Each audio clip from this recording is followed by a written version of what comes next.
ભોળાનાથની જય. મહાદેવ જોગી થાય ગોકુરિયામાં જાય, કનૈયાના દર્શન કરવા દોડી દોડી જાય. બોલો. કુરિયામાં જાય, કનૈયાના દર્શન કરવા દોડી નંદરાયના આંગણામાં આવે, બમ બમ બોલે નો નાદ ગજાવે.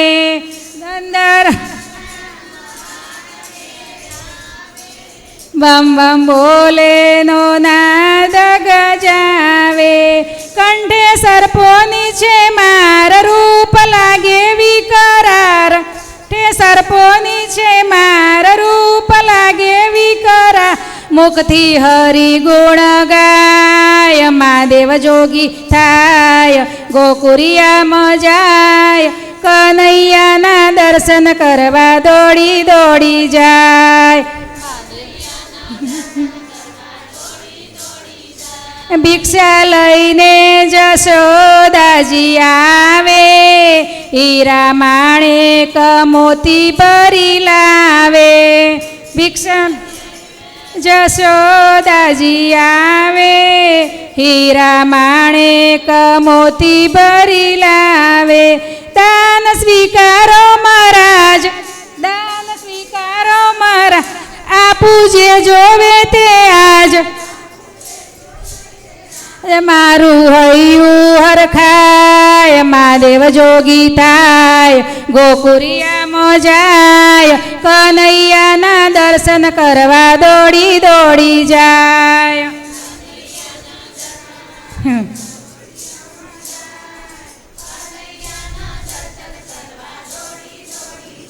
તારા લાલાના દર્શન કરાવો, એનું મુખડું મને તો બતાવો.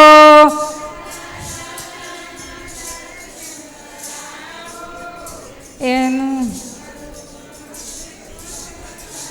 ઓ મારો લાલો નાનો બાર, મારો લાલો એની રાખું સંભાર. તમને જોઈ ડરી જાય, મહાદેવ જોગી થાય ગોકુરિયામાં જાય, કનૈયાના દર્શન કરવા દોડી દોડી જાય. આગું બોલવા દો.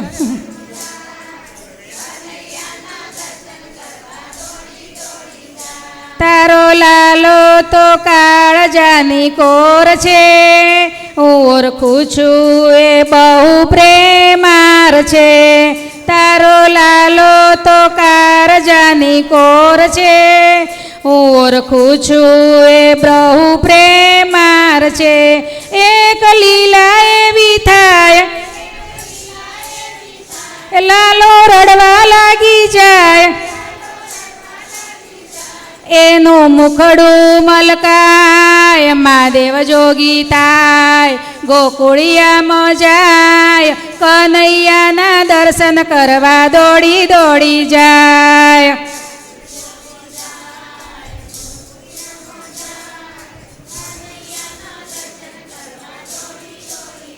આય મહાદેવ જોગી થાય ગોકુળિયામાં જાય, કનૈયાના દર્શન કરવા દોડી દોડી જાય.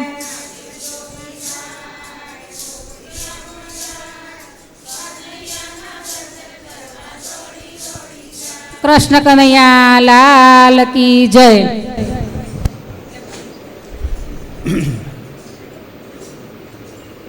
હરિ ઓમ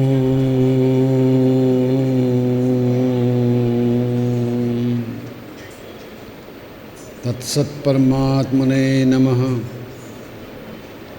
ઓમકારં બિંદુ સંયુક્તં યસ્तं ધ્યાયન્તિ યોગિનઃ, કામદં મોક્ષદં ચૈવ ઓમકારાય નમો નમઃ. યં બ્રહ્મા વરુણેન્દ્ર રુદ્રમરુતઃ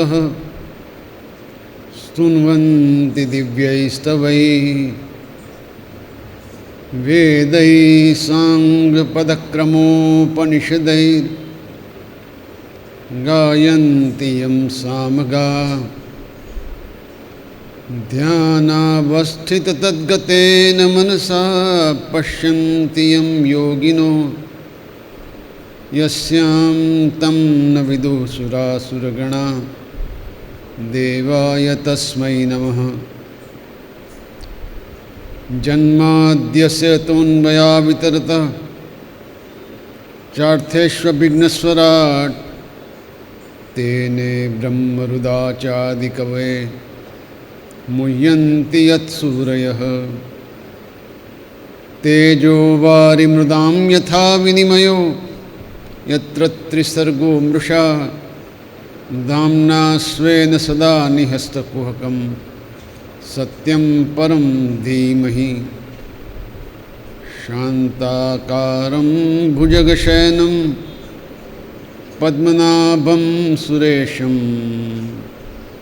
વિશ્વાધારં ગગનસદૃશં મેઘવર્ણં શુભાંગં લક્ષ્મીકાન્तं કમલનયनं યોગિભીર્ધ્યાનગમ્યં વંદે વિષ્ણું ભવભયહરં સર્વલોકૈકનાથં.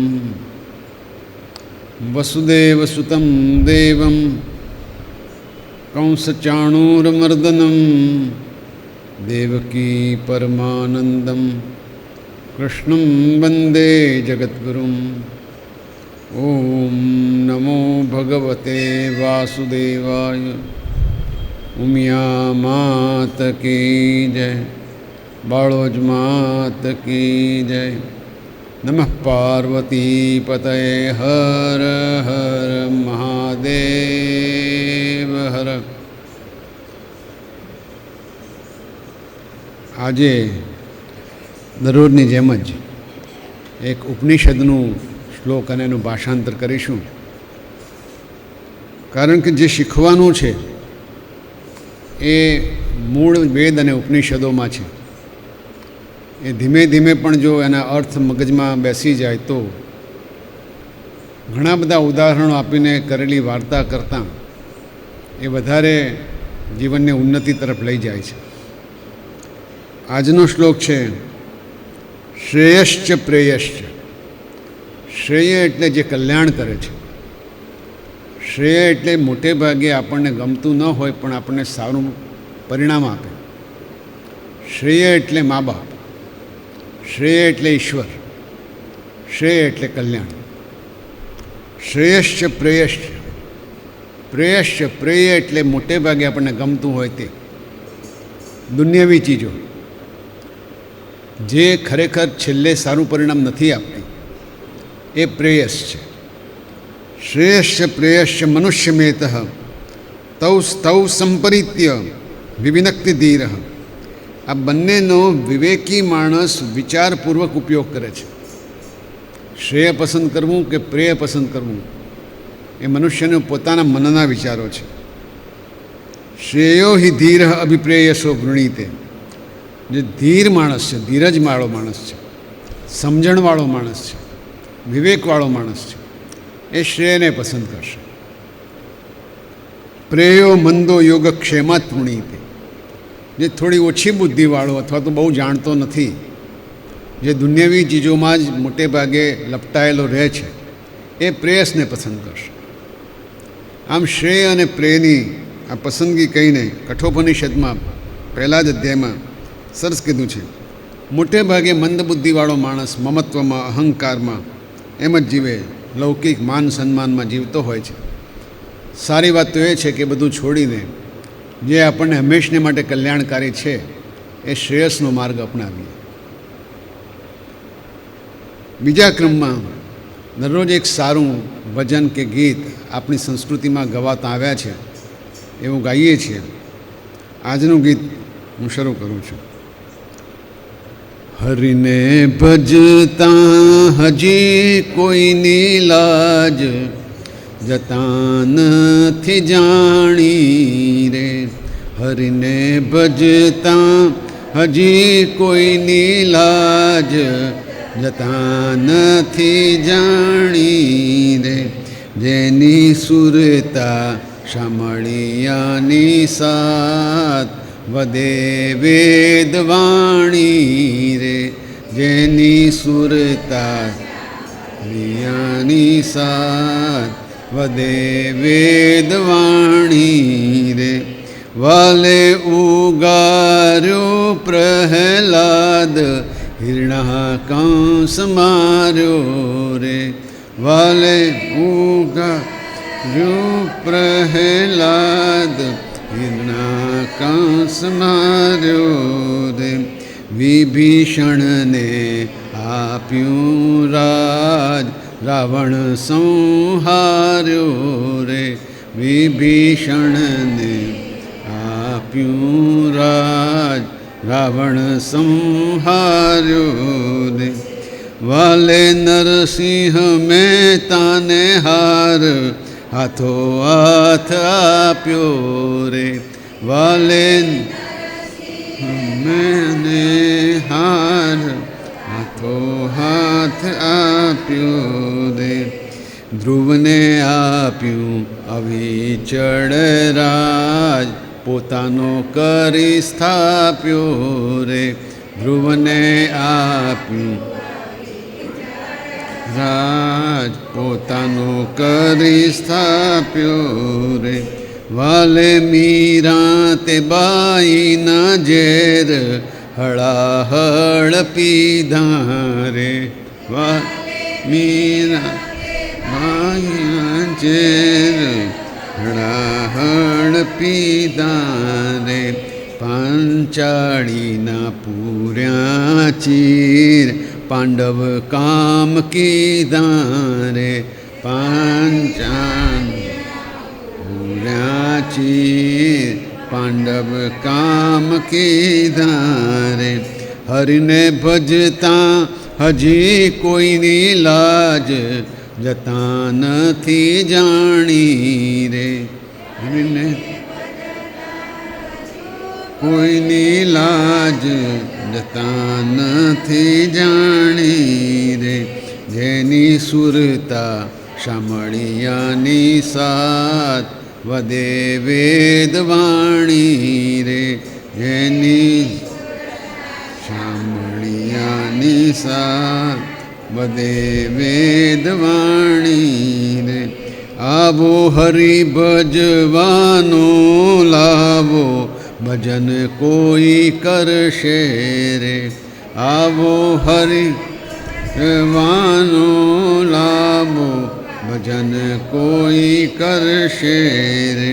કર જોડી કહે પ્રેમળ દાસ ભક્તોના દુઃખ હરશે રે, કર જોડી કહે પ્રેમળ દાસ ભક્તોના દુઃખ હરશે રે. હરિને ભજતા હજી કોઈની લાજ જતા નથી જાણી રે, હરિને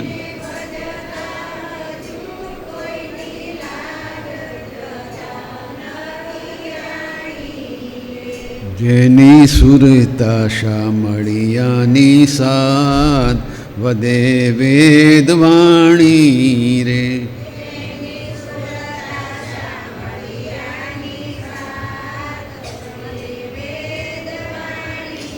શ્રી દ્વારકાધીશ કી જય, ગોવર્ધન ધરણ કી જય. આજે કૃષ્ણ કથાના 13મા દિવસે ગઈકાલે શ્રી કૃષ્ણ અને રૂક્મિણીજીના વિવાહનો આનંદ સર્વત્ર છવાઈ ગયો છે. સમય જતાં એમને ઘેર એક ખૂબ અતિશય સુંદર સૌંદર્યવાન પુત્રનો જન્મ થયો છે અને ભાગવત એમ કહે છે કે આ સાક્ષાત કામદેવજીનો અવતાર છે. નામ પાડ્યું છે પ્રદ્યુમ્ન. પ્રદ્યુમ્નજી જ્યારે કામદેવ હતા ત્યારે મહાદેવજીના ત્રીજા નેત્રમાંથી જે અગ્નિ નીકળ્યો, કામદેવને કામ સોંપ્યું હતું મહાદેવજીની નિદ્રામાંથી જગાડવાનું, સમાધિમાંથી જગાડવાનું. એ વખતે દેવોને મહાદેવજીની જરૂર હતી. કામદેવે ઇન્દ્રના કહેવાથી એ કામ કર્યું અને ખૂબ સરસ રીતે એણે તીર છોડ્યા. મહાદેવજી જાગી તો ગયા, પણ જાગતાં જ એમને ત્રીજા નેત્રમાંથી જે અગ્નિ છૂટ્યું એનાથી કામદેવનો નાશ થયો છે. શિવ હંમેશા કામનો નાશ કરે છે, એ આમાં વાત છે. જ્યારે જ્યારે કલ્યાણની ગતિ થાય, જ્યારે જ્યારે કલ્યાણ તરફ આગળ વધીએ, ત્યારે કામદેવ, કામનાઓ, વાસનાઓ ઓછા થતા જાય છે અથવા તો બળી જાય છે. શિવની સમાધિ તોડનાર કામદેવ બળીને ભસ્મ તો થયા, પણ એમના પત્ની રતિ એકલા રહી ગયા. રતિ કામદેવની રાહ જુએ છે કે ફરી એમનો જન્મ થશે અને ફરી પાછા કામદેવ એને મળશે. કામદેવે પ્રદ્યુમ્ન રૂપે જ અત્યારે અવતાર લીધો. બનવા કાળ એવું બન્યું કે સૂતિકા ગૃહ એટલે કે પ્રસૂતિના ખંડમાંથી જ 10 દિવસના પ્રદ્યુમ્નને કોઈ ઉપાડી ગયું છે. એક શંબરાસુર નામનું રાક્ષસ છે. એ શંબર એટલે કામ જ. શંબર એ મૂળ રીતે વેદ રહિત કામ છે, જે કામ વાસના છે. કામદેવ એ વેદના અંતર્ગત કામ છે, પ્રજનન માટેનો ઉપયોગી કામ છે. ગીતામાં કૃષ્ણે કહ્યું છે, આયુધાનામ અહમ વજ્રમ, હથિયારોમાં હું વજ્ર છું. ધેનું નામ અસ્મિ કામધુક, ગાયોમાં હું કામધેનું ગાય છું. પ્રજનશ્ચાસ્મિ કંદર્પ, એટલે શાસ્ત્રોક્ત પ્રકારે જે સંતતિનું ઉત્પન્ન કરવા માટે કામ જોઈએ તે હું છું. પર્જન્ય, પર્જન્ય એટલે કામ, કંદર્પ એટલે કામ. સર્પાણામ અપી વાસુકી, સાપોમાં હું વાસુકી સ્વરૂપે છું. આમ પોતાની વિભૂતિ ગણાવતા ભગવાન શ્રી કૃષ્ણે ગીતામાં પણ કામદેવને, કંદર્પને પોતાનો જ અવતાર ગણ્યો છે. એ અવતારે આ બીજો જન્મ લેવા માટે શ્રી કૃષ્ણનું ઘર જ પસંદ કર્યું છે. અને શ્રી કૃષ્ણના ઘરમાંથી પેલો જે વાસનાયુક્ત કામ ઉઠવા શંબરાસુર છે એ એમને ઉપાડી ગયો છે. શંબરાસુરે પ્રદ્યુમ્નને ઉપાડી ગયા પછી દરિયામાં ફેંકી દીધો છે, એમ માનીને કે એનો નાશ થઈ ગયો. પણ ઈશ્વરની લીલા કંઈક અજબ ગજબની હોય છે. એ નાનકડા બાળકને એક મોટો મગરમચ્છ ગળી ગયો છે અને મગરમચ્છના પેટમાં રહેલો એ બાળક એક દિવસે મગરમચ્છની સાથે જ પાછો શંબરાસુરની પાસે પહોંચી જાય છે. માછીમારોએ એ મગરમચ્છને પકડ્યો છે. ઘણી બધી માછલીઓ પણ પકડાઈ છે. એ લઈને આવડો મોટો મગરમચ્છ છે એટલે રાજાને આપવા માટે ગયા છે. એમનો રાજા શંબરાસુર છે. શંબરાસુરને આ માછલું ભેટ આપ્યું છે, મોટું માછલું છે. શંબરાસુરે સ્વીકાર કરીને એ માછલાને પોતાના રસોડામાં મોકલી આપ્યું છે. એ લોકો તો માછલાને બધું ખાતા હોય, અસુરોને માટે તો એ બાધ્ય નથી.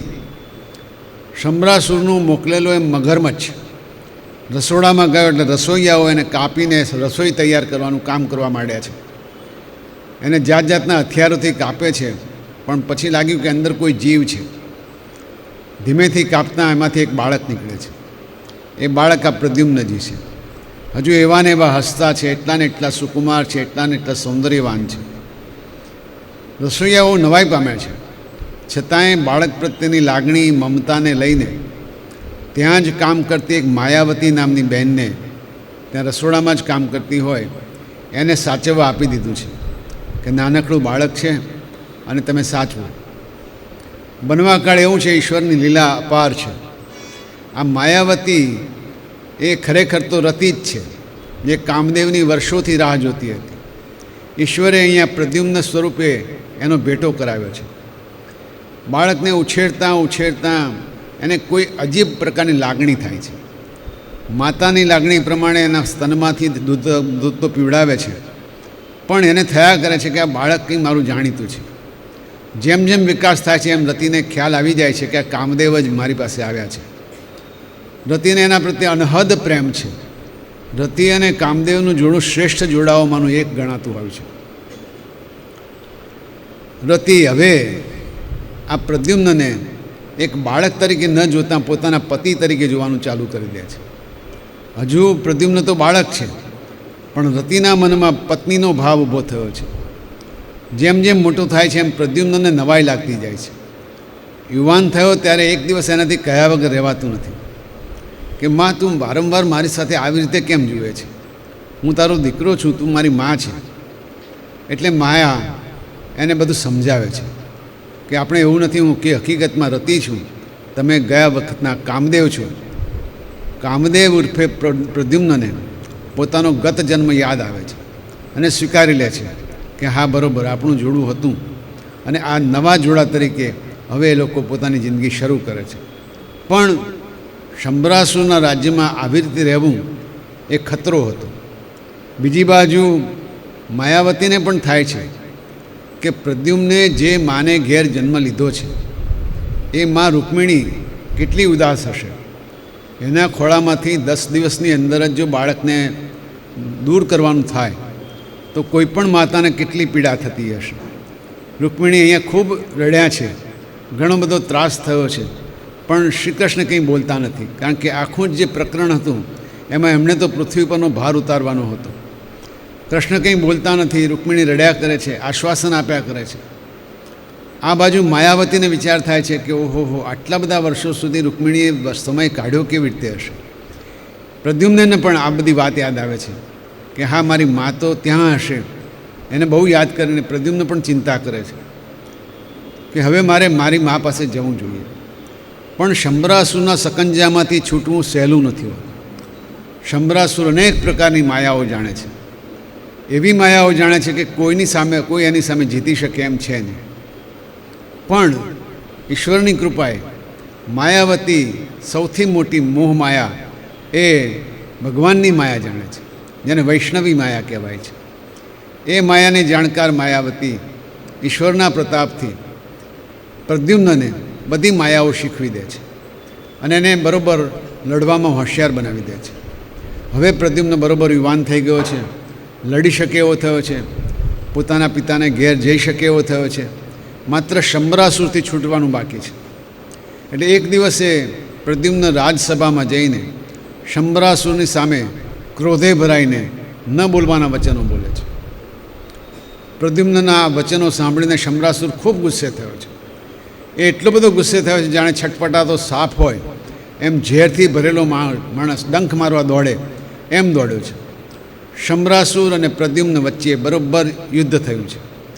અસ્ત્ર અને શસ્ત્ર ખૂટી ગયા છે. પ્રદ્યુમ્ન પણ શ્રીકૃષ્ણના જેવો જ રૂપાળો, શ્રીકૃષ્ણના જેવો તેજસ્વી, પ્રતાપવાન વીર પુરુષ છે. માની પાસેથી બધી વિદ્યાઓ પણ શીખ્યો છે. બરોબર ટક્કરની લડાઈ થાય છે. શંભરાસુરને થયું કે આ કેવી રીતનું, એટલે એણે હવે માયાવી સ્વરૂપ ધારણ કર્યું છે. જાત જાતના રૂપો કરે છે, અલોપ થઈ જાય છે, અદૃશ્ય થઈ જાય છે, માંસનો, હાડકાનો, લોહીનો વરસાદ વરસે છે. પ્રદ્યુમ્ન ઘડીભર માટે વિચારમાં પડી જાય છે, પણ પછી પોતાની વૈષ્ણવી માયા યાદ કરે છે. એ માયા યાદ આવતાં જ શંભરાસુરની બધી માયા દૂર થઈ જાય છે. હવે એ માયાવી પોતાની કોઈ માયા બતાવી શકે એમ નથી. શંભરાસુરનો પ્રદ્યુમ્ને વધ કર્યો છે અને બંને માયાવતી અથવા તો રતિ અને પ્રદ્યુમ્ન એટલે ગયા જન્મનો કામદેવ અને રતિનું જોડું પોતાના આ જન્મના મા બાપને મળવા માટે તૈયાર થયા છે. ઈશ્વરની કૃપાએ વળી પાછું માયાવતીને આકાશમાં ઉડતા અને કોઈને લઈ જતાં પણ આવડે છે. એ માયાવી રીતે પ્રદ્યુમ્નને અને પોતાને અદૃશ્ય કરીને સીધા જ શ્રી કૃષ્ણના મહેલની ઉપર આવી પડે છે. ત્યાં આવ્યા પછી મહેલમાં દાખલ થતાં જ બધા એમને વંદન કરવા માંડે છે. બધા એમને લડી લડીને પ્રણામ કરે છે અને આઘા પાછા થઈ જાય છે. કેમ કે પ્રદ્યુમ્નનો બધો જ દેખાવ, રૂપ, રંગ, વસ્ત્રો, એની છટા, એની ચાલવાની અદા, આ બધું શ્રીકૃષ્ણ જેવું જ છે. જાણે કે બીજા શ્રીકૃષ્ણ જ જોઈ લો. એટલે ઘણાને તો એમ જ થાય શ્રીકૃષ્ણ જ આવ્યા છે. અંતરંગપુરમાં જાય છે ત્યાં પણ રાણીઓ બધી આગી પાછી તે કૃષ્ણ આવ્યા છે, કૃષ્ણ આવ્યા છે, કૃષ્ણ આવ્યા છે. ખરેખર પ્રદ્યુમ્ન છે, પણ બધાને એમ જ થાય છે કે કૃષ્ણ પોતે જ આવ્યા છે. માયાવતી સાથે ચાલી રહ્યા છે. એ રતિ માયાવતી સ્વરૂપે છે. એ પણ રૂપરૂપનો અંબાર છે. અને આ જોડું જોઈને બધા હજુ તો વિસ્મયમાં પડ્યા છે કે આ રીતે કૃષ્ણ ક્યારેય આવતા નથી, આજે કેવી રીતે આવ્યા અહીંયા. ત્યાં રૂકમિણીજી આવી પડે છે. રૂકમિણીજી તો બંનેને એક ટસે જોઈ જ રહે છે અને બંનેની આંખો મળતાં જ કોઈ કુદરતી રીતે રૂકમિણીજીના સ્તનમાંથી દૂધ સ્ત્રવવા માંડ્યું છે. રૂકમિણીજીને થયું કે આ શું, અને એમને તરત જ ડાબું અંગ ફરકવા માંડ્યું. શુકન થયા છે. મનમાં થયું કે જરૂર કંઈક આમાં શુભ થવાનું છે. ટીકીને જુએ છે તો એમને લાગ્યું કે આ મારો પુત્રના જેવો જ દેખાય છે.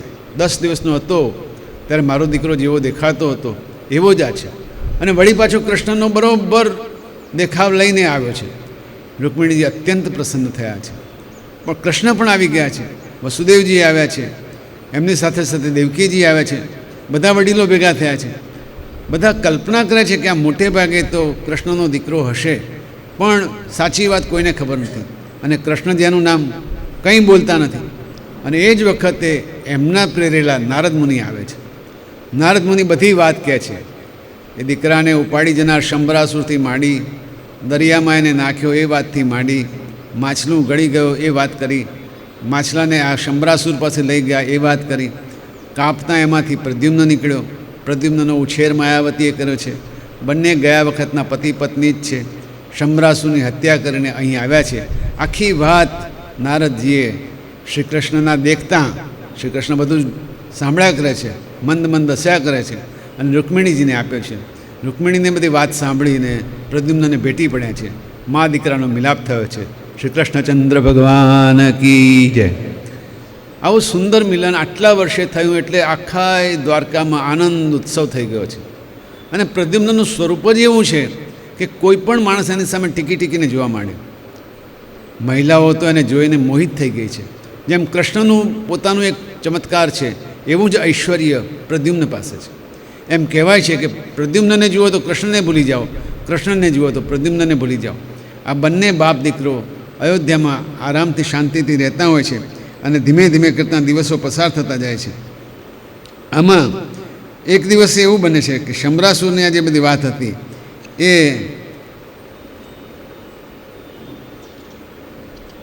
જોયા પછી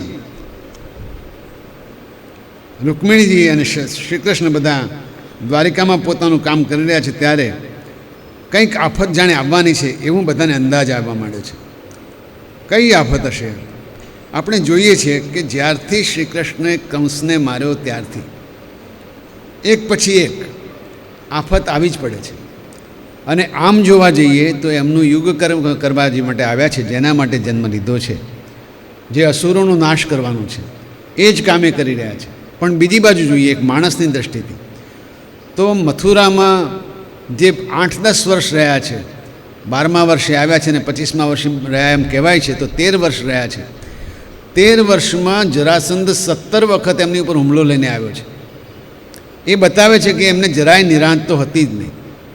ઉગ્રસેનના રાજા બનાવ્યા પછી 17 વખત જરાસંધની સેના, 1 વખત કાળિયવનની સેના, આ બધાનો સામનો કરીને દ્વારિકા આવેલા કૃષ્ણ એક દિવસ પણ જંપીને બેઠા નથી. કાં તો યાદવોની અંદર આંતરકલહ થાય એને શાંત કરવાનો છે, કાં તો મથુરા નગરીને બચાવવાની છે, કાં તો દ્વારકા નગરી વસાવવાની છે. આમ જુદા જુદા કામો કરતાં કૃષ્ણ પોતાનું જીવન વ્યતીત કરે છે. તે વખતે એક નવી ઉપાધિ આવી ચડે છે. એમના રાજ્યમાં એક સત્રાજીત નામનો પણ યાદવ છે, મોટો નેતા છે, મોટો યાદવ અધિપતિ છે. સત્રાજીત સૂર્યનો પરમ ઉપાસક છે. એવો ઉપાસક કે ધીમે ધીમે કરતાં સૂર્ય દેવતા એના મિત્ર બની ગયા છે. અને રોજ લગભગ દરિયા કિનારે સત્રાજીત જ્યારે અર્ઘ્ય આપવા જાય ત્યારે સૂર્ય દેવતાને મળવા પણ આવે છે. અવારનવાર સૂર્યની સાથે મુલાકાત કરતા સત્રાજીતને સૌ સૂર્ય ભક્ત તરીકે ઓળખે છે. સૂર્યના મંત્રો બોલતા હોય સત્રાજીત ત્યારે એમના મોઢા ઉપર દિવ્ય તેજ હોય છે. એક દિવસે સૂર્ય દેવતાએ એમને ખુશ થઈને પોતાની પાસેનો એક મણિ ભેટ આપ્યો છે. મણિનું નામ છે સ્યમંતક મણિ. સ્યમંતક મણિ એટલો બધો ચમકાટવાળો છે કે એ પહેરીને કોઈ માણસ નીકળે તો સામે જોનારને એમ જ લાગે કે જાણે સૂર્ય ફરવા માટે નીકળ્યા છે. સાક્ષાત સૂર્ય ભગવાન ફરવા માટે નીકળ્યા હોય એવું લાગવા માંડ્યું. સત્રાજીતે ગળામાં એ મણિ પહેર્યો છે, પહેરીને દ્વારકામાં આવ્યો છે. દ્વારકાના લોકોની આંખો અંજાઈ ગઈ છે કે આવો જળહળાટ કોનો હશે. એટલે બધા એમ માનવા માંડ્યા કે સૂર્ય ભગવાન સ્વદેહે શ્રી કૃષ્ણના દર્શન કરવા માટે આવ્યા છે. લોકો દોડીને શ્રી કૃષ્ણના મહેલ તરફ જવા માંડ્યા.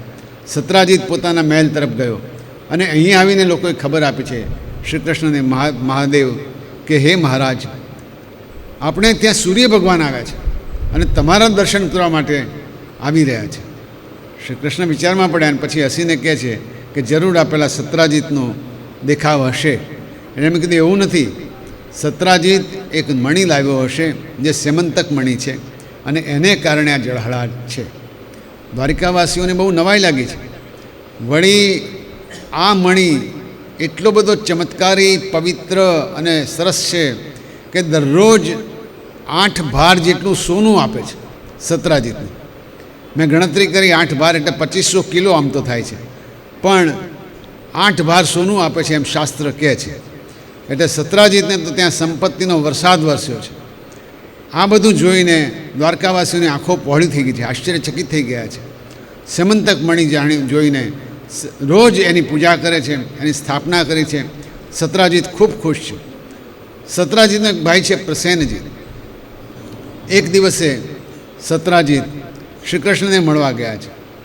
શ્રી કૃષ્ણે એમ જ હસતા હસતા કહ્યું કે સત્રાજીત, તમારી પાસે સેમંતક મણી છે અને ખૂબ મજાની વાત છે, આપણું દ્વારકા આટલું સમૃદ્ધ થઈ ગયું છે, પણ એ મણી તમે જો રાજ્યમાં આપો તો આખું રાજ્ય સમૃદ્ધ થઈ જાય. સત્રાજીતે ઘસીને ના પાડી દીધી છે. આવું કંઈ કરવાની મારી ઈચ્છા નથી. મને ભગવાને મારા મિત્ર તરીકે આપ્યો છે, મારી પાસે જ હું રાખીશ.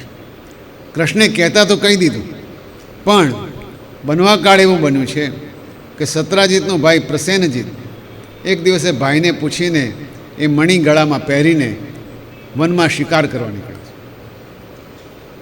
ચળકતો મણી શિકાર કરવા નીકળેલો, ઘોડા ઉપર નીકળેલો પ્રસેનજીત જંગલમાં દૂર દૂર સુધી જાય છે. ગાઢા જંગલમાં ગયા પછી અચાનક એક સિંહનો ભેટો થાય છે. સિંહ અને પ્રસેનજીત વચ્ચે જે યુદ્ધ થાય છે એમાં પ્રસેનજીત માર્યો જાય છે, ઘોડો પણ મરી જાય છે. અને સિંહને તો આ મણી હાથમાં આવ્યો એટલે એને તો જાણે રમકડું મળ્યું છે. સિંહ રમતો રમતો રમતો રમતો જંગલમાં પસાર થાય છે. ખૂબ ઊંડાણમાં જાય છે. ત્યાં સામે રીંછરાજ મળે છે. રીંછરાજ એના કરતાં પણ શક્તિશાળી છે.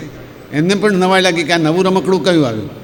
સિંહને એમણે મારી નાખ્યો છે અને સેમંતક મણી લઈને રીંછરાજ પોતાની ગુફામાં ગયા છે. એ પોતાની ગુફામાં ગયા અને એમને માટે તો મણીનું કોઈ મૂલ્ય નથી, એક ચમકતી ચીજ સિવાય કંઈ છે નહીં. શું કરવું આને? તો પોતાના બાળકો રમતા હતા, એમને રમવા માટે આપી દીધું છે. રીંછના બાળકો ગુફાની અંદર અંધારામાં ચમકાટની સાથે આ મણી જોડે રમે છે. સૂર્યદેવનો આપેલો મણી રીંછના બાળકો રમતા હોય એવું અભૂતપૂર્વ દ્રશ્ય થયું છે. પણ આ બાજુ દ્વારકામાં હાહાકાર થઈ ગયો છે. સત્રાજીતે વાત વહેતી મૂકી છે કે શ્રી કૃષ્ણે મારી પાસે આ મણી માગ્યો તો હતો અને ચોક્કસ એમણે જ કંઈક કર્યું લાગે છે. મારો ભાઈ પાછો નથી આવ્યો. પ્રસેનજીત મારો વાલો ભાઈ, એણે ઠૂંઠવો મૂક્યો છે અને કૃષ્ણને માથે આડ આપ્યું છે કે ચોક્કસ કૃષ્ણે કંઈક કરીને મારા ભાઈને મારી નાખ્યો હશે, નહીં તો મારો ભાઈ આટલો વીર પુરુષ, આટલો બહાદુર પાછો આવે જ કેમ નહીં. આખા દ્વારકામાં ઘેર ઘેર ચર્ચા થવા મળી. અરે રે, કૃષ્ણ આવા એક મણી માટે થઈને સત્રાજીતના ભાઈને મારી નાખ્યો. કૃષ્ણને માથે આળ પડ્યું છે અને સૌથી વધારે ગુસ્સે તો બલરામજી થયા છે કે આવી શું જરૂર હતી તારે. કૃષ્ણ કહે ભાઈ મેં કર્યું નથી કશું. એ ના, પણ આ તારું નામ બોલાય છે, આખા ગામમાં તારી વાત થાય છે. આ લોકચર્ચાએ ચડેલા જે રામ સીતાજીને જેમ છોડી દે એમ કૃષ્ણને માથે પણ આળ આવ્યું છે. સારે કે સારા માણસોને માથે પણ આળ આવે છે. રામને માથે પણ કોઈકે ટીકા કરેલી, કૃષ્ણની પણ ટીકા વારંવાર થતી રહી છે. અને એથી ડર્યા વગર કૃષ્ણે બધું ઝેર પી લીધું છે, ટીકાઓનું ઝેર પોતે પી લીધું છે. સમય જતાં એમને થયું કે હવે મારે નીકળવું જોઈએ પ્રસેનજીતને શોધવા માટે. કૃષ્ણ થોડાક સાથીદારોને લઈને પ્રસેનજીતને શોધવા નીકળ્યા છે. ક્યાંક તો પ્રસેનજીત મળવો જોઈએ. જંગલમાં દૂર દૂર દૂર દૂર ગયા છે. ત્યાં પ્રસેનજીતનું અડધું ખવાઈ ગયેલું ને અડધું સાજું એવું મળદું મળ્યું છે. કૃષ્ણને ખબર પડી ગઈ કે હા, પ્રસેનજીતને કોઈ જંગલી પશુએ ચોક્કસ મારી નાખ્યો છે. સાથીદારો બધા એ જમાનામાં તો પશુઓના પગલાં ઉપરથી પશુને પારખી પાડતા. એમને ખ્યાલ આવી ગયો છે કે સિંહે મારી નાખ્યો છે. પ્રસેનજીતને મારનાર સિંહ છે અને કોઈ સિંહ અહીંથી મણી લઈ ગયો હોવું બને. એમણે પાછું પેલા પગલાંની છાપ જોવાનું ચાલુ કર્યું. થોડે દૂર સુધી તો સિંહના પગલાં દેખાયા, પછી સિંહના પગલાં અદૃશ્ય થઈ ગયા. પછી જેમ પગી હોય છે એ રીતે એમણે પગલાં શોધવાના શરૂ કર્યા. આગળ જતા ગયા આમ રીંછના પગલાં દેખાયા. શક્યતા છે કે સિંહને કોઈ રીંછે મારી નાખ્યો હોય. એટલે રીંછના પગલાં શોધતા શોધતા શોધતા બધા આગળ વધે છે. એક પહાડ આવ્યો અને પહાડ ઉપર ચડીને કોઈ ગુફામાં રીંછ ગયું હોય એવું લાગ્યું. શ્રી કૃષ્ણ તો ભગવાન છે, બધી ખબર હોવા છતાં માયાવી પુરુષની જેમ આ બધા ખેલ કરે છે. એમણે મિત્રોને કીધું તમે નીચે ઊભા રહો, હું ઉપર જઈને આવું છું અને જે કંઈ હોય જોઈને આવું કે રીંછે કદાચ મણી લીધો હોય તો આપણને ખબર પડશે. બધા સાથીદારો નીચે ઊભા છે. શ્રી કૃષ્ણ ઉપર પહોંચી ગયા છે, ગુફામાં દાખલ થયા છે. ગુફામાં દાખલ થતાં જ પેલા મણીના ચમકાટથી છોકરાઓ રમતા દેખાડ્યા છે રીંછના. કૃષ્ણ સમજી ગયા કે હા રીંછ અહીંયા લઈ આવ્યા છે. એટલે કેવી રીતે છોકરા પાસેથી મેળવો, છોકરા પાસેથી મેળવવો પાછો વધારે અઘરો, બૂમાબૂમ કરી મૂકે. એટલે કૃષ્ણ ધીમે રહીને રાહ જુએ છે કે છોકરા ક્યાંક ફેંકે ને હું લઈને અહીંથી નીકળી જાઉં. પણ છોકરાઓની નજર એમની ઉપર પડી જાય છે. એ છોકરા પણ એમને જોઈને જરા ગભરાયા છે અને કૃષ્ણ ગભરાયા છે જોઈને એમની પાસેથી મણી લઈ લેવાની તૈયારી કરે છે. જ્યાં કૃષ્ણ મણી દેવા આગળ વધ્યા ત્યાં આ છોકરાઓની માં, અને માં તો પછી કોઈની પણ હોય, રીંછની હોય કે મનુષ્યની હોય, માં કોઈને સીધા સાદા રહેવા દે નહીં. રીંછની પત્ની, રીંછરાજની પત્ની એકદમ કૂદકો મારીને બૂમાબૂમ કરી મૂકી છે. નારીનું બળ કેવું બધું હોય છે. આપણને મચ્છર કરડે એ કંઈ નર મચ્છર નથી હોતો જે મેલેરિયા ફેલાવે, એ નારી મચ્છર જ હોય. સાપ કરડે એ મોટે ભાગે સાપણ જ હોય અને ઝેરેલી હોય. એ જો એ પડી પાછળ તો મર્યા સમજો. એટલે આમાંય આ રીંછરાજની પત્ની એવી બૂમાબૂમ કરી, આપણને ખ્યાલ આવશે આપણા મહેલાઓમાં વાત કરીએ તો કે કેવી બૂમાબૂમ કરી હશે. અને રીંછરાજ દોડતા દોડતા આવ્યા છે. હવે રીંછરાજ તો જબરદસ્ત શક્તિવાળા છે અને એ કૃષ્ણને જોયા એટલે કંઈ જોયા વગર કૂદી જ પડ્યા છે. ભયંકર યુદ્ધ શરૂ થયું છે. પહેલાં તો મોટા મોટા પથ્થરો ઉપાડી નાખવા માંડ્યા, કૃષ્ણને ઝીલવા માંડ્યા. એટલે એમને થયું આ માણસ કોઈ શક્તિશાળી લાગે છે. વળી પાછા અસ્ત્ર શસ્ત્ર ઝાડ નાખવાના. યુદ્ધ ચાલ્યું તો લગભગ 20-25 દિવસ 26 દિવસનું યુદ્ધ ચાલ્યું છે. 26 દિવસ સુધી બેઉ બળિયા બાથે વળ્યા અને કોઈ હારતું નથી, કોઈ જીતતું નથી. છેવટે કૃષ્ણના બળની સામે રીંછરાજને ઝૂકવું પડે છે. અને એ વખતે પરસેવાથી હાંફીને નીચે બેઠેલા રીંછરાજ બરાબર ધ્યાનથી જુએ છે. અત્યાર સુધી તો ગુસ્સામાં કંઈ જોયું જ નહોતું અને જોયું ને એમને થયું ઓહો હો આ તો ભગવાન પોતે છે. આ રીંછનું નામ જાંબવાન, એ રામચંદ્રના વખતથી છે અને રામચંદ્રના વખતથી રામજીની સેવા કરીને રામજીને ઓળખેલા છે. હવે જાંબવાન તો ભક્તિમાં એકદમ તરબોળ થઈ ગયો છે.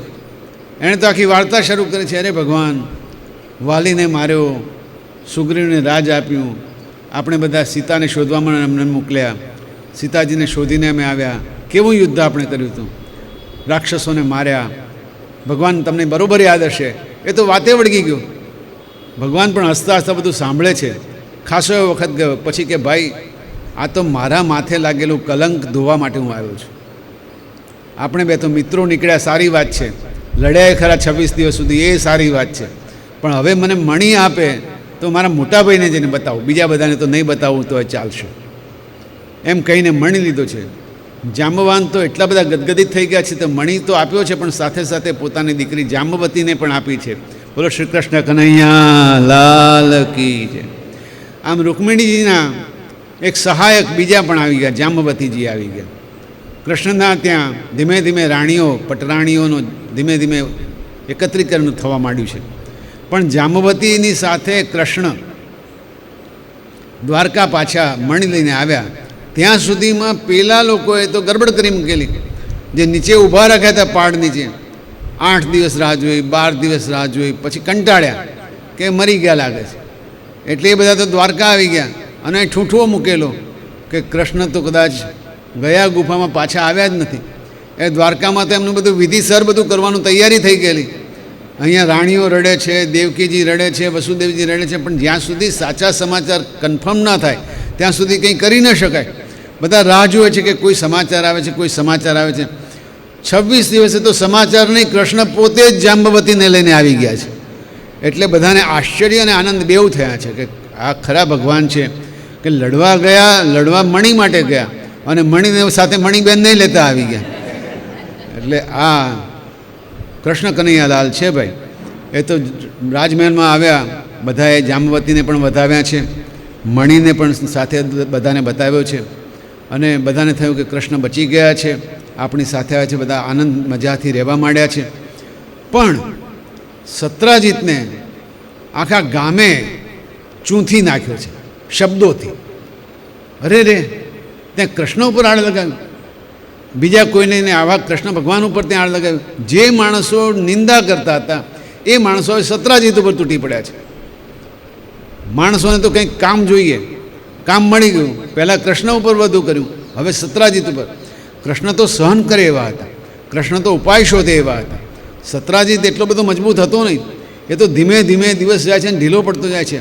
મનમાં પાપનો ડંખ લાગી ગયો છે કે મેં જે કર્યું જગતગુરુ કૃષ્ણ માટે એવું તો કોઈ પાપી પણ ન કરે. હવે મારું પાપ ધોવાશે ક્યારે, મારો નરકમાં વાસ થશે. આવું વિચારતો સત્રાજીત તો એકદમ હતાશામાં ગરકાવ થઈ ગયો છે. કરવું શું? છેવટે બહુ વિચાર કરતાં કરતાં લાગ્યો કે આ મણી હું કૃષ્ણ ભગવાનને જ આપી દઉં, કારણ કે મારી પાસે રહેશે તો વળી પાછી બીજી કથા ઊભી થશે. એટલે મણી આપવાનો વિચાર, પણ કે મણી આપવું એ તો નવું નથી, કારણ કે મણી તો એ લઈ શક્યા હોત, એમની પાસે જ હતો. આ તો એમણે મને પાછો આપવાની વાત કરી, બાકી મણી તો એમને મળવે જ. પણ કે એવું કરું, મારી દીકરી છે સત્યભામા, એને હું પરણાવું. સત્યભામા પણ સર્વાંગ સુંદર, સૌંદર્યવાન, ગુણવાન, શીલવાન કન્યા છે. એના માટે યાદવમાં હુંસાતુસી છે. ઘણા એમ કે છે હું પરણું, અને યાદવો એકબીજાની સામે કટ્ટર વેર બંધાય એટલી રૂપાળી આ સત્યભામા છે. પણ એના બાપે વિચાર કર્યો સત્રાજીતે કે ગમે તે થાય મારે કૃષ્ણને જ અર્પણ કરવી છે. અને સત્યભામા તો રાજી જ હોય, કારણ કે કૃષ્ણ જેવો રૂપવાન, ગુણવાન, શીલવાન માણસ મળવાનો ક્યાં છે. એટલે સત્રાજીતે કૃષ્ણની માફી માગી, સેમંતક મણી આપ્યો અને સત્યભામાને પણ વરાવી દીધી.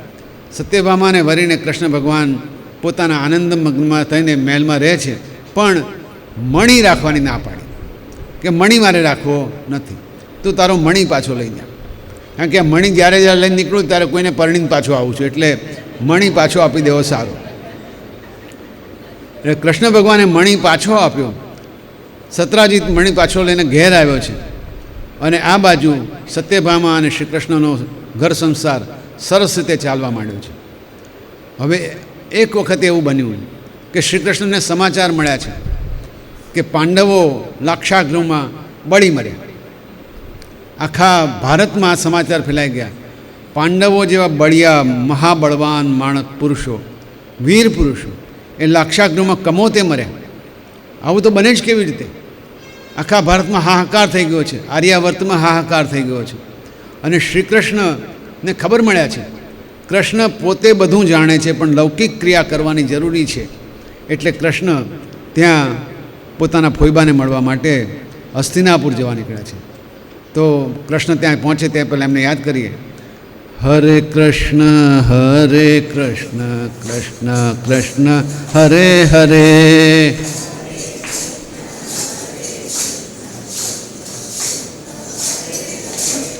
હરે રામ રામ રામ હરે હરે.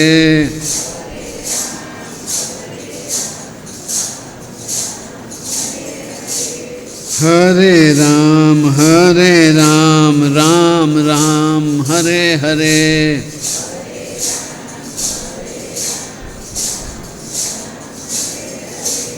હરે કૃષ્ણ કૃષ્ણ કૃષ્ણ હરે હરે.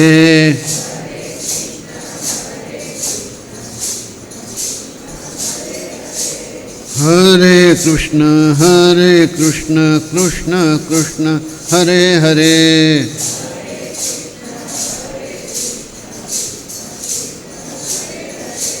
હરે રામ રામ હરે હરે.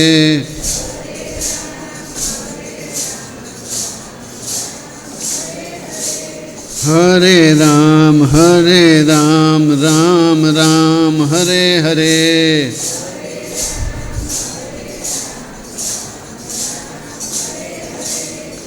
હરે કૃષ્ણ કૃષ્ણ કૃષ્ણ હરે હરે,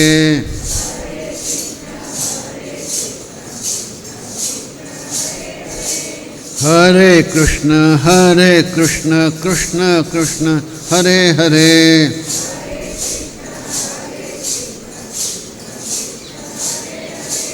હરે રામ રામ રામ હરે હરે,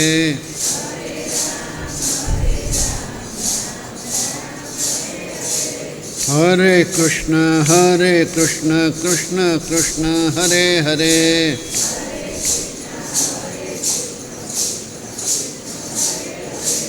રાધે કૃષ્ણ રાધે કૃષ્ણ હરે હરે,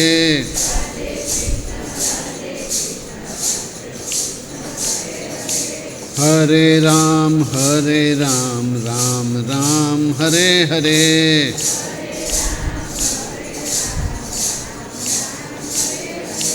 સીતારામ હરે હરે,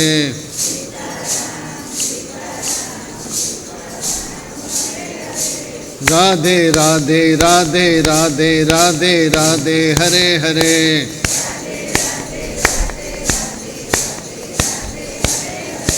સીતે હરે હરે,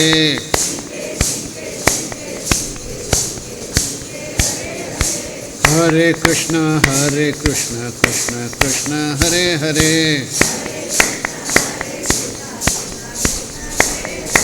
હરે રામ રામ હરે હરે, હરે રામ રામ હરે હરે, શ્રી કૃષ્ણ કનૈયા લાલ કી જય, દ્વારિકાધીશ કી. દ્વારકાધીશ પોતાના ફોઈબાના માઠા સમાચાર સાંભળીને બલરામજીની સાથે હસ્તિનાપુર જવા રવાના થયા છે. હસ્તિનાપુરમાં ભીષ્મ પિતામહ અને ધૃતરાષ્ટ્રને, દુર્યોધનને બધાને મળ્યા છે. સામેવાળાઓએ સાચો કે ખોટો ખરખરો કર્યો છે કે પાંડવો બળી મર્યા છે, પણ કૃષ્ણ અને બલરામે તો સાચે સાચ પોખ મૂકી છે કે અમારા ફોઈબા અને અમારા ભાઈઓ આવી રીતે બળી મર્યા, અમે બહુ દુઃખી થયા છીએ. ધૃતરાષ્ટ્રે અને દુર્યોધને એમને સાંત્વન આપ્યું છે, માણ કૃષ્ણને છાના રાખ્યા છે. કૃષ્ણ દેવતા છે, પરમાત્મા છે, બધું જાણે છે, પણ આ લીલા કરવી આવશ્યક છે. પરિવારને લગતું કૌટુંબિક કામ પતાવીને ત્યાં રોકાવાનું વિચાર કર્યો છે. એ જ વખતે અહીંયા દ્વારકામાં બીજી તકલીફ ઊભી થઈ છે. સત્રાજીતને ત્યાં સેમંતક મણી છે અને કૃષ્ણ બલરામ તો બહાર છે. આ તકનો લાભ બે પક્ષોએ લીધો. એક તો જેને મણી જોઈતો હતો એ લોકોને માટે તક મળી ગઈ, અને જે સત્યભામા કૃષ્ણને વરમાંથી નારાજ થયા હતા એ લોકોને થયું કે હવે આ વેર વાળવાની એક તક મળી છે. દુશ્મનો હંમેશા રાહ જોઈને જ બેઠા હોય છે, ભગવાન આપણાથી દૂર થાય એટલી જ વાર. એટલે અક્રૂરજી અને એમના સાથીદારો ભેગા થયા છે કે જો સત્રાજીતનો ઘડો લાડવો કરી દઈએ તો કામ પતી જાય છે. કૃતવર્માને સાથે લીધો છે. અક્રૂર અને કૃતવર્મા બે માસ્ટર માઇન્ડ છે, એ આખું આયોજન કરે છે. પણ શતધન્વા નામનો એક માણસ છે, યાદવ છે, ઉગ્ર સ્વભાવનો છે, મારામારી કરવો એનો સ્વભાવ છે. એટલે અક્રૂર અને કૃતવર્માએ એને હાથો બનાવ્યો છે. શતધન્વાને કીધું કે આ સત્રાજીતને મારી નાખીશ તો આપણી પાસે સેમંતક મણી આવી જશે, અને પછી તો જીવવાની કોઈ ચિંતા જ નથી. અત્યારના શબ્દમાં કહે તો સોપારી આપી છે. એટલે શતધન્વા તૈયાર થઈ ગયો છે. એણે તો બધા જાગી જાય તો પણ સત્રાજીતને મારીને જ ઝપ્યો છે, એનું ગળું કાપી નાખ્યું છે. સત્યભામાને ખબર પડી છે ને ખૂબ રડી છે. સત્રાજીત પાસેથી મણી લઈને શતધન્વા ભાગ્યો છે. ભાગીને એ આવ્યો છે અક્રૂર અને કૃતવર્મા પાસે. અક્રૂર અને કૃતવર્માને બધા સમાચાર આપ્યા છે. સત્રાજીત મરી ગયો છે, સત્યભામા રડે છે અને રડ્યા પછી શું કરવું એ વિચાર કરે છે. સત્યભામાએ થોડી બહાદુર બાઈ છે, એણે પિતાજીના મરદાને જાળવી રાખ્યું છે ઔષધિઓથી અને પોતે બહાદુર થઈને રથ લઈને નીકળી પડી છે શ્રી કૃષ્ણને મળવા અને વાત કરવા માટે. શ્રી કૃષ્ણની પાસે પહોંચી ગયા છે સત્યભામા પોતે. આખી દુઃખની વાત કરી છે. શ્રી કૃષ્ણ બધું જ જાણે છે, પણ એ પણ એકદમ નિરાશ થઈ ગયા છે. શું વાત કરો છો? સત્રાજીત પિતાજી ગુજરી ગયા, સત્યભામાને આશ્વાસન આપ્યું છે. બલરામજી અને શ્રી કૃષ્ણ સત્યભામાજીની પાછળ પાછળ દ્વારકા આવવા નીકળ્યા છે. શ્રી કૃષ્ણ આવ્યા છે જાણતા જ શતધન્વા ગભરાયો છે. એને તો કલ્પના નહોતી. કૃતવર્માની મદદ માગવા ગયો છે. એટલે કૃતવર્મા તો કૃષ્ણના ગુણગાન ગાવા માંડ્યો કે અરે ભાઈ, કૃષ્ણની સામે કોણ લડવા જાય? એની સામે લડવાની કોઈ શક્યતા જ નથી. જેણે જરાસંધ જેવા જરાસંધને 17 વખતે હરાવીને મોકલી આવ્યો પાછો, એ કૃષ્ણને આપણે 2-4 જણા શું કરી શકવાના હતા? ના ભાઈ, આપણું કામ નહીં.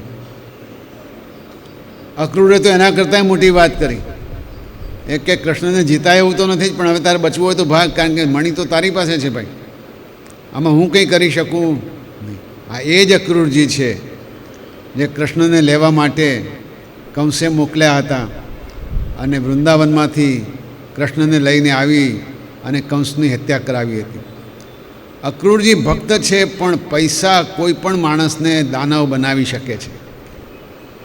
એટલે અક્રૂરજી પણ આ ષડયંત્રમાં સામેલ છે. કૃતવર્મા પણ આમાં છે. એ બેઉ પૂરા ધાકોર ભર્યા તળાવમાંથી નીકળી ગયા છે. શતધન્વા હવે ક્યાં જાય?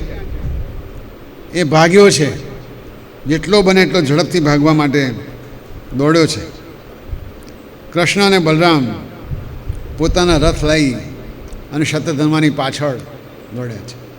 હવે ક્યાં કૃષ્ણ અને બલરામ ને ક્યાં શતધન્વા, પણ તોય દોડતો દોડતો મિથિલા નગરી સુધી પહોંચી ગયો છે. મિથિલા નગરીના પાદરમાં જેનો ઘોડો ફસકાઈ પડ્યો છે. અતિશય વેગ અને અતિશય થાકને લીધે ઘોડો મરી ગયો છે. શતધન્વા થાકીને પગપાળા દોડવા માંડ્યો છે. ત્યાં પહોંચી ગયેલા કૃષ્ણે શતધન્વાનો પીછો પકડ્યો છે અને એમ લાગ્યું કે આ પાપીને હવે મારી જ નાખવો છે, એટલે પોતાનું ચક્ર છોડીને શતધન્વાનો વધ કર્યો છે. વધ કર્યા પછી પોસ્ટમોર્ટમ એક્ઝામિનેશન કરી છે. પોસ્ટમોર્ટમ એટલે મરદાની તપાસ કરે તેમ. એના બધા કપડાં જોયા છે. મણી શોધવાનો હતો. મણી ક્યાંય છે? મણી ક્યાં છે? બનેલું એવું કે શતધન્વા નાઠો ત્યારે અક્રૂરજી એને સમજાવેલું કે એક કામ કર, મણી એ મૂકતો જા, કારણ કે મણી હું સાચવીશ, બાકી તને તો મારી જ નાખવાના છે. અક્રૂરજી પાસે મૂકેલો મણી, આ વાત પણ કૃષ્ણને ખબર જ છે, પણ શતધન્વાએ કરેલા પાપનું પણ નિકંદન લાવવાની જરૂર હતી. પોતે હતાશ થઈને કે મણી તો છે નહીં. હવે મિથિલા નગરી આવી ગઈ છે. મિથિલા નગરીના બધા જ રાજાઓને જનક કહેવાય છે. બધાને મિથિલેશ કહેવાય છે. જેટલા રાજા થાય બધાને જનક જ નામ છે. કોઈ વિદેહી જનક તો કોઈ બીજા જનક. અહીં પણ જનક રાજા રાજ કરે છે. અને જનક રાજા બલરામજીના ખાસ મિત્ર છે, ખાસમ ખાસ. એટલે બલરામજી કહે છે કૃષ્ણ મણી તો મળ્યો નહીં. હજુ બલરામજીને શંકા છે કે ભલે શતધન્વા મર્યો છે, પણ સત્રાજીત પાસેથી મણી પડાવવામાં કોઈકનો ફાળો હોય ને આ ફાળો તો કોણ આપી શકે આવો? કૃષ્ણ માટે હજુ એમના મનમાં થોડી થોડી શંકા છે કે આ નટવર નાગર નટખટ તો છે, કંઈક કરે તો નવાય નહીં. એટલે મોટાભાઈના મનમાં શંકાનો કીડો હજુ સળવળે છે. કૃષ્ણને પણ ખબર છે, પણ કરે શું? મણી મળતો નથી. અને શતધન્વાને મારવાનું કામ પૂરું થયું છે. બલરામજી મિથિલેશને ત્યાં રોકાણા છે, જનકજીને ત્યાં રોકાણા છે. આ એ જ સમયગાળો છે જ્યાં ઘણા વર્ષો સુધી બલરામજી ત્યાં રહ્યા. વિદ્વાનો એમ કહે છે કે હકીકતમાં કૃષ્ણની મોટાભાગની વાતો બલરામજીને પસંદ હતી નહીં. આમ તો બેઉ દાઉ ભૈયા અને કૃષ્ણ બંને ખાસ ભાઈઓ છે, પણ કૃષ્ણની નીતિ અને બલરામજીની નીતિમાં આપ જમીનનો ફેર હતી. બલરામજી બધું નિયમાનુસાર કરવામાં માને, કૃષ્ણ એનો સાર લાવીને જે કરવા જેવું છે તે કરવામાં માનતો. એટલે બલરામજી વળી પાછા રીસાણા છે. અને મિથિલામાં જેટલો સમય રહ્યા એ દરમિયાન ધૃતરાષ્ટ્રનો દીકરો દુર્યોધન બલરામજી પાસે આવીને ગદાયુદ્ધ શીખી ગયો છે. લાંબા સમય સુધી ત્યાં રહી દુર્યોધનને ગદાયુદ્ધ શીખવાડનાર એના ગુરુ બલરામજી જ હતા. શ્રી કૃષ્ણ પાછા આવ્યા છે મથુરામાં, દ્વારકામાં પાછા આવ્યા. ગદાયુદ્ધ અહીંયા શીખવાડ્યા છે ત્યારે દ્વારકા આવીને સત્યભામાને સમાચાર આપ્યા છે કે શતધન્વા તો મરી ગયો છે, પણ મણિ મળ્યો નથી. જેવી હાલત બલરામજીની એવી જ હાલત સત્યભામાની. જે માણસ કંઈ આઘું પાછું કર્યા કરતો હોય એ સીધું કરે ત્યારે પણ બધાને થાય કંઈક આઘું પાછું કર્યું હશે. સત્યભામાને પણ થોડો વિશ્વાસ બેસતો નથી કે આ મારા વરજી બહુ જબરા છે, શું કર્યું હશે કોને ખબર, એટલે કંઈ બોલ્યા નથી. હવે અક્રૂર અને કૃતવર્મા બે રહ્યા. અક્રૂરજી માટે એવું કહેવાય છે કે એમના પિતાજી શ્વફલ્ક હતા. શ્વફલ્ક એકદમ પુણ્યશાળી જીવ હતો. એટલા બધા પુણ્યશાળી કે જ્યાં રહેતા હોય એ પ્રદેશમાં, એ વિસ્તારમાં, એ રાજ્યમાં વરસાદ નિયમિત રીતે અને સરસ થાય. એ રાજ્યમાં કોઈ રોગચાળો આવે નહીં, એ રાજ્યમાં કોઈ દરિદ્ર રહે નહીં, એ રાજ્યની અંદર કોઈ બીજી મોટી મહામારી ફાટી ન નીકળે. એટલા પુણ્યશાળી મનાતા હતા. એટલે એવું બનેલું કે એક વખતે કાશીમાં દુકાળ પડ્યો, એટલે કાશીરાજે શ્વફલ્કને તેડાવ્યા છે. ખૂબ આગતા સ્વાગતા કરી છે. શ્વફલ્ક ત્યાં રહ્યા ત્યાં સુધીમાં એટલો વરસાદ થયો છે કે કાશીમાંથી દુકાળ દૂર થઈ ગયો છે. કાશીરાજને એમના પુણ્ય પ્રતાપની ખબર પડી ગઈ છે, એટલે પોતાની દીકરી હતી એ શ્વફલ્કને પરણાવી છે. અને એમનો જે દીકરો છે અક્રૂર છે. અક્રૂરજી પણ પુણ્યશાળી છે. એમને લીધે પણ ઘણા બધા વિસ્તારની અંદર સારાઈ ઊભી થઈ છે. પણ આ વખતે અક્રૂરજી માટે આવું જ કહેવાતું હતું. આવી વાતો સાંભળીને શ્રી કૃષ્ણે દ્વારકાના હિતમાં કંઈક કરવાનો વિચાર કર્યો. કૃષ્ણ આવ્યા છે સાંભળીને અક્રૂર પણ છૂમંતર થઈ ગયેલા, જડતા નહોતા. અક્રૂર ક્યાં ગયા છે? બીજી બાજુ દ્વારકામાં કેટલાક લેખકો લખે છે કે દુકાળ શરૂ થઈ ગયું, દ્વારકામાં મહામારી શરૂ થઈ ગઈ. તો કેટલાકે વળી એવું લખ્યું કે અક્રૂર અહીં હતા ત્યાં સુધી અનેક યજ્ઞો કર્યા, અને એટલા બધા યજ્ઞો કર્યા, એટલા બધા દાન આપ્યા કે વાત ન પૂછો. દરેક યજ્ઞની વેદી પાછી સોનાની બનાવતા હતા. આ સોનું ક્યાંથી આવતું હશે?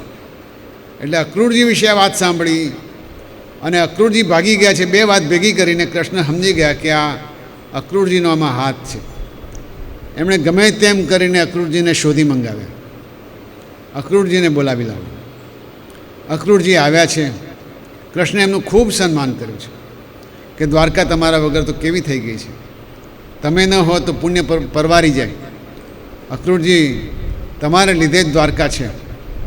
એમને ખૂબ માનપાન આપ્યા છે. થોડા દિવસ ગયા પછી એક દિવસે બધા સભામાં બેઠા છે અને શ્રી કૃષ્ણજી એમની સાથે ચર્ચા કરે છે. નનુ દાનપતે ન્યસ્ત તૈયાસ્તે શતધન્વના સ્યમંતકો મણિ શ્રીમાન વિદિત પૂર્વમેવન. ભગવાને અત્યાર સુધી વાતચીત કરવામાં, હસી મજાક કરવામાં અક્રૂરજીની સામે જોઈને એમનું મનને જાણી લીધું છે. એ સમજી ગયા છે કે ખરો ચોર તો આ જ છે. એમણે આ સંસ્કૃતમાં એવું કીધું કે ચાચાજી આપ તો દાનવીર છો, અને અમને પહેલેથી ખબર છે કે શતધન્વા મણિ તમને જ આપીને ગયો છે, જે બહુ પ્રકાશમાન અને દિવ્ય છે. હવે અક્રૂરજી પંજામાં આવ્યા છે. ભગવાને કહ્યું કે જુઓ, સત્રાજીતને તો કોઈ પુત્ર છે નહીં, એટલે એના મર્યા પછીની વિધિ કરવાની છે. એ બધું કામ પણ અમારા દીકરાઓ જ કરશે. દીકરીના દીકરાઓ કરે, પિંડદાન કરે અને બધી વિધિ કરે. દાન ધર્મ કરે, આ બધો ખર્ચો જે થાય એ બધું છેવટે તો આ સેમંતક મણીમાંથી મળી જાય એવું થઈ શકે એવું છે. અને બીજું, તમે તો વ્રતનિષ્ઠ છો, પવિત્ર માણસ છો, બીજા કોઈ માટે મણી જાળવવો મુશ્કેલ છે, એટલે એક કામ કરો, અમારે મણી જોઈતો નથી, પણ એ મણી તમે બધાની વચ્ચે બલરામજીને, સત્યભામાજીને અને યાદવોને બતાવો. આટલું કરશો તો તમે મારા પર બહુ મોટો ઉપકાર કર્યો કહેવાશે. અને સત્યભામાજી આ વાત સાંભળી રહ્યા છે, બલરામજી વાત સાંભળી રહ્યા છે, છૂટકો જ નથી. કૃષ્ણે વળી હસતા હસતા ઉમેર્યું કે ઘણા સમયથી આ મણીના પ્રતાપે તમે જે લગાતાર યજ્ઞો કરો છો અને સોનાની વેદીથી યજ્ઞ કરો છો એ આખું દ્વારકા જાણે છે. અક્રૂરજીને પોતાની પાસેનો મણી બતાવવો જ પડ્યો છે, બધાને મણી બતાવ્યો છે, શ્રી કૃષ્ણને આપી દીધો છે. ભગવાને એ મણી બલરામજી, સત્યભામાજી, ભાઈઓ, સંબંધીઓ વગેરેને બતાવી અને અક્રૂરજીને પાછો આપી દીધો. બોલીએ શ્રી કૃષ્ણ ભગવાન કી જય. આવા આ ભગવાન લીલા પુરુષ છે. લીલા કરતા જાય છે, હસતા જાય છે, દુશ્મનોનો નાશ કરતા જાય છે અને એમ કરતાં કરતાં જીવનમાં જે કાર્ય લઈને આવ્યા છે એ કાર્ય ક્રમશઃ પૂરું કરતા જાય છે. હવે શુકદેવજી વાત કરે છે, હે પરીક્ષિત, આ લીલા પુરુષ, આ પરમાત્મા, એમને થોડા વખત પછી પાછી ખબર પડી છે કે પાંડવો લાક્ષાગૃહમાં બળી મર્યા નથી. કૃષ્ણને તો ખબર હતી જ, પણ સત્તાવાર અહેવાલ હવે આવ્યા, દિલ્હીથી ઓલ ઇન્ડિયા રેડિયો ઉપર સમાચાર આવ્યા કે હવે આ પાંડવો બળ્યા નથી. પણ કૃષ્ણ તો પહેલી વખતે પાંડવોને આ પહેલાં મળી ચૂક્યા છે. દ્રૌપદીના સ્વયંવરમાં બધા રાજાઓ ગયા હતા, એટલે દ્વારકાથી કૃષ્ણ અને બલરામ પણ ગયા હતા. ત્યાં રાજાઓની સાથે કૃષ્ણ બલરામ બેઠા છે. પાંડવો તે વખતે ગુપ્તવાસમાં હતા, વનવાસમાં હતા, એટલે બ્રાહ્મણો તરીકે હતા. એ બ્રાહ્મણોની પંગતમાં બધા બેઠેલા હતા. સફેદ વસ્ત્રો પહેરી, યજ્ઞોપવિત પહેરી, કપાળમાં ત્રિપુંડ તાણીને બધા બેઠા હતા. પણ જ્યારે બધા રાજાઓ નિષ્ફળ ગયા મત્સ્યવેદ કરવામાં અને અર્જુન જ્યારે ઊભો થઈને પ્રત્યંચા પકડી, ત્યારે કૃષ્ણને ખ્યાલ આવી ગયો કે આ અર્જુન હોવો જોઈએ. એમણે બલરામજીને નિશાની કરી કે આ અર્જુન લાગે છે. બલરામજી કે ના હોય, એ લોકો તો બળી મર્યા છે. હજુ બલરામજી માનવા તૈયાર નથી. પણ જ્યાં દ્રૌપદીને વરવાનો વખત આવ્યો, દ્રૌપદીને લઈને અર્જુન જાય એવો પ્રસંગ આવીને ઊભો રહી ગયો. દ્રુપદ રાજાએ તૈયારી કરી કન્યાદાનની. એ વખતે રાજાઓ ખીજાયા છે કે આ પુરોહિતનું કામ કરનાર બ્રાહ્મણ લઈ જશે ક્ષત્રિયની દીકરીને, સહન કેવી રીતે થાય? ભલે એણે મત્સ્યવેદ કર્યો, જે કર્યું હતું નહીં લઈ જવા દેવા. અને દુર્યોધન આણી કંપની, કર્ણ, દુશાસન, દુર્યોધન અને એમના મિત્રો બધા ઉકળ્યા છે, પાડી જ દો. અને બધા પોતપોતાના હથિયારો લઈ અને આગળ વધ્યા છે. પણ આગળ તો બાકર બચ્ચા લાખ, લાખે બિચારા, સિંહણ બચ્ચું એકે હજારા. ભીમસેન ઊભા થઈ ગયા છે અને ઉપાડીને ત્યાં ઉગેલું એક ઝાડ નાખ્યું છે એમના ઉપર. બધા વિચારમાં પડી ગયા કે આટલો પ્રચંડ શક્તિશાળી માણસ કોણ હશે? હજુ એમના મનમાં તો વિચાર એમ જ આવે છે કે પેલા તો બળી જ મર્યા છે. ભીમસેને એકલાએ બધાને મારી હટાવ્યા છે. અર્જુને કંઈ કરવાની જરૂર પડી નથી. એ વરરાજા તો એમને એમ ઊભા છે. પણ જ્યારે ખૂબ બધા રાજાઓ ભેગા થઈને આવ્યા ત્યારે અર્જુને જ્યાં ધનુષનો ટંકાર કર્યો છે, બધા લડ્યા વગર જ પાછા જતા રહ્યા છે કે આમાં હવે લડવામાં કંઈ મજા નથી. કર્ણ જેવો કર્ણ પણ સમજી ગયો કે આ કોઈ એવા યોદ્ધાઓ છે જેની સામે લડી શકાય એવું નથી. કારણ કે મત્સ્યવેદ તો એમણે જોયું જ હતું જે અસંભવ હતું.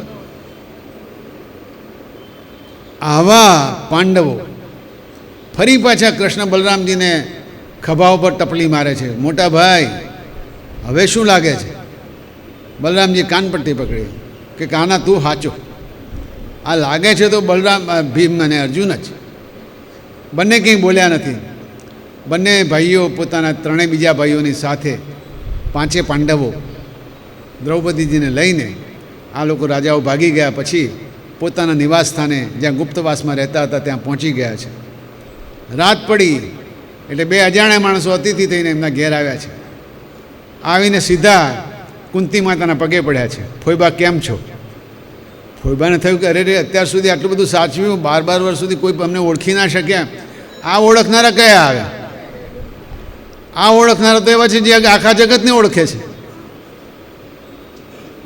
યુધિષ્ઠિર પણ આશ્ચર્યચકિત થઈ ગયા છે કે કૃષ્ણ મોરપીંછ છે એટલે કૃષ્ણ તો હોય જ, કૃષ્ણને ઓળખી ગયા છે. બે ભાઈઓ ભેટ્યા છે અને પછી પૂછ્યું કે તમે રાજ્યસભામાં હતા ત્યારે એમને ઓળખી ગયા? કૃષ્ણ કે હા ફોઈબા, હું જો ત્યાં તમને એ બોલાવત તો આ બધા રાજાઓ તમે ઓળખી જાત, એટલે અમે છાના માના રાત પડે અહીંયા આવ્યા છીએ અને હમણાં 15 મિનિટમાં મળીને જતા રહેવાના છે. પણ ત્યાં સુધીમાં કોકડું ગૂંચવાયેલું હતું, કેમ કે અર્જુન દ્રૌપદીને લઈને પાછા આવ્યા ત્યારે ખબર એવી હતી કે ભિક્ષા લઈને ઘર માટે બધું ખાવાનું લેતા આવશે, કારણ કે 5 પાંડવો બ્રાહ્મણ તરીકે ભિક્ષા માગીને પોતાનું ગુજરાન ચલાવતા હતા. ઘેર આવ્યા એટલે મમ્મી કરીને બૂમ પાડી, એટલે કુંતા માતા તો રસોડામાં રાંધતા હતા. એમને થયું કે આ બધા આવી ગયા છે, ચલો ભિક્ષા માગીને. એમણે અંદરથી જ જવાબ આપી દીધો, જે લાવ્યા છે બધું વેચીને ખાઈ લેજો. પતી ગયું. હવે જે લાવ્યા છે જોવા તો નીકળો બહાર. માજીએ દાટ વાળ્યો, પણ ઈશ્વરની જે ધારણા હતી સાચી પડી. કેમ કે દ્રૌપદી સામાન્ય સ્ત્રી નથી. દ્રૌપદી અને ધૃષ્ટદ્યુમ્ન બંને યજ્ઞમાંથી પેદા થયેલું જોડું છે. દ્રુપદ રાજાએ પોતાનું વેર વાળવા માટે દ્રોણે પોતાને હરાવ્યા હતા અર્જુનની મદદથી. એ વેર વાળવા માટે કૌરવો અને પાંડવોએ ભેગા થઈને પોતાને કેદ પૂરવાની વાત કરી હતી. એ વેર વાળવા માટે દ્રુપદ રાજાએ પોતાનો ઈચ્છાપૂર્તિ યજ્ઞ કરાવેલો, અને ઈચ્છાપૂર્તિ યજ્ઞમાં આહુતિ આપ્યા પછી મંત્રોચ્ચાર પછી જે જોડું બહાર આવ્યું એ આ કામ કરવા માટે જ જન્મ્યું છે. દ્રૌપદી અને ધૃષ્ટદ્યુમ્ન બંને યજ્ઞ પુરુષો છે, એટલે દ્રૌપદીને ઘણીવાર યજ્ઞા પણ કહેવાય છે. યજ્ઞા અને ધૃષ્ટદ્યુમ્ન બંને ભાઈ બહેન હકીકતમાં આ કર્મ કરવા માટે જ જન્મ્યા છે. એટલે જ્યારે બધા વહેંચી લેજો એમ કીધું ત્યારે ઈશ્વરનું નિમિત્ત સમજીને યુધિષ્ઠિર ધર્મની ચિંતામાં પડ્યા છે કે આ કેવું કહેવાય, હવે શું કરવું? ત્યારે કુંતીએ અર્જુનને પૂછ્યું શું કરાશે? અર્જુન કે મોટાભાઈ કે પાંડવોની આ શ્રેષ્ઠ રીત છે. મેં આગળ ગીતાની વાત કરતાં કીધું હતું, પાંડવો જીતે છે એટલા માટે કે ધર્મને અનુસરે છે, ધર્મરાજને અનુસરે છે. ધર્મરાજ ગમે તેવું ખોટું કરે, ધર્મમાં કંઈ પણ નુકસાન જાય, ધર્મ છોડતા નથી, અને એટલે દર વખતે પાંડવોની જીત થાય છે. એ રીતે અહીં પણ અર્જુને ભીમે બધાએ કીધું છે ધર્મરાજ જે કહેશે સાચું. એટલું જ નહીં, દ્રૌપદીએ પણ હા પડાવી છે કે ધર્મરાજ જે કહે સાચું. આ વાતો હજી પૂરી નથી થઈ, ત્યાં શ્રી કૃષ્ણ પરમાત્મા પધાર્યા છે, મરમાળું હાસ્ય આપ્યું છે, ત્યાં એમનો પણ એક થોડોક અભિપ્રાય લીધો છે. શ્રી કૃષ્ણે પણ એ જ કીધું છે કે ધર્મરાજ કહે તે ખરું. અને છેવટે બધાએ પોતપોતાની શરતો સાથે દ્રૌપદીને પત્ની તરીકે સ્વીકારી છે. શ્રી કૃષ્ણ બલરામ ત્યાંથી પાછા આવ્યા છે. આમ કૃષ્ણ બલરામનો ભેટો તો પાંડવોની સાથે દ્રૌપદીના સ્વયંવર વખતે દ્રુપદને ત્યાં પાંચાલમાં થઈ જ ગયો હતો, પણ એ વાત એમણે કોઈને કરેલી નહીં. હવે જ્યારે સત્તાવાર સમાચાર આવ્યા છે કે પાંડવો બળી નથી મર્યા, ત્યારે હસ્તિનાપુરમાં શું હાલત હશે એ જોવાની ઈચ્છા કૃષ્ણને થાય છે. અને કૃષ્ણ એટલા માટે તરત જ ત્યાંથી રવાના થાય છે.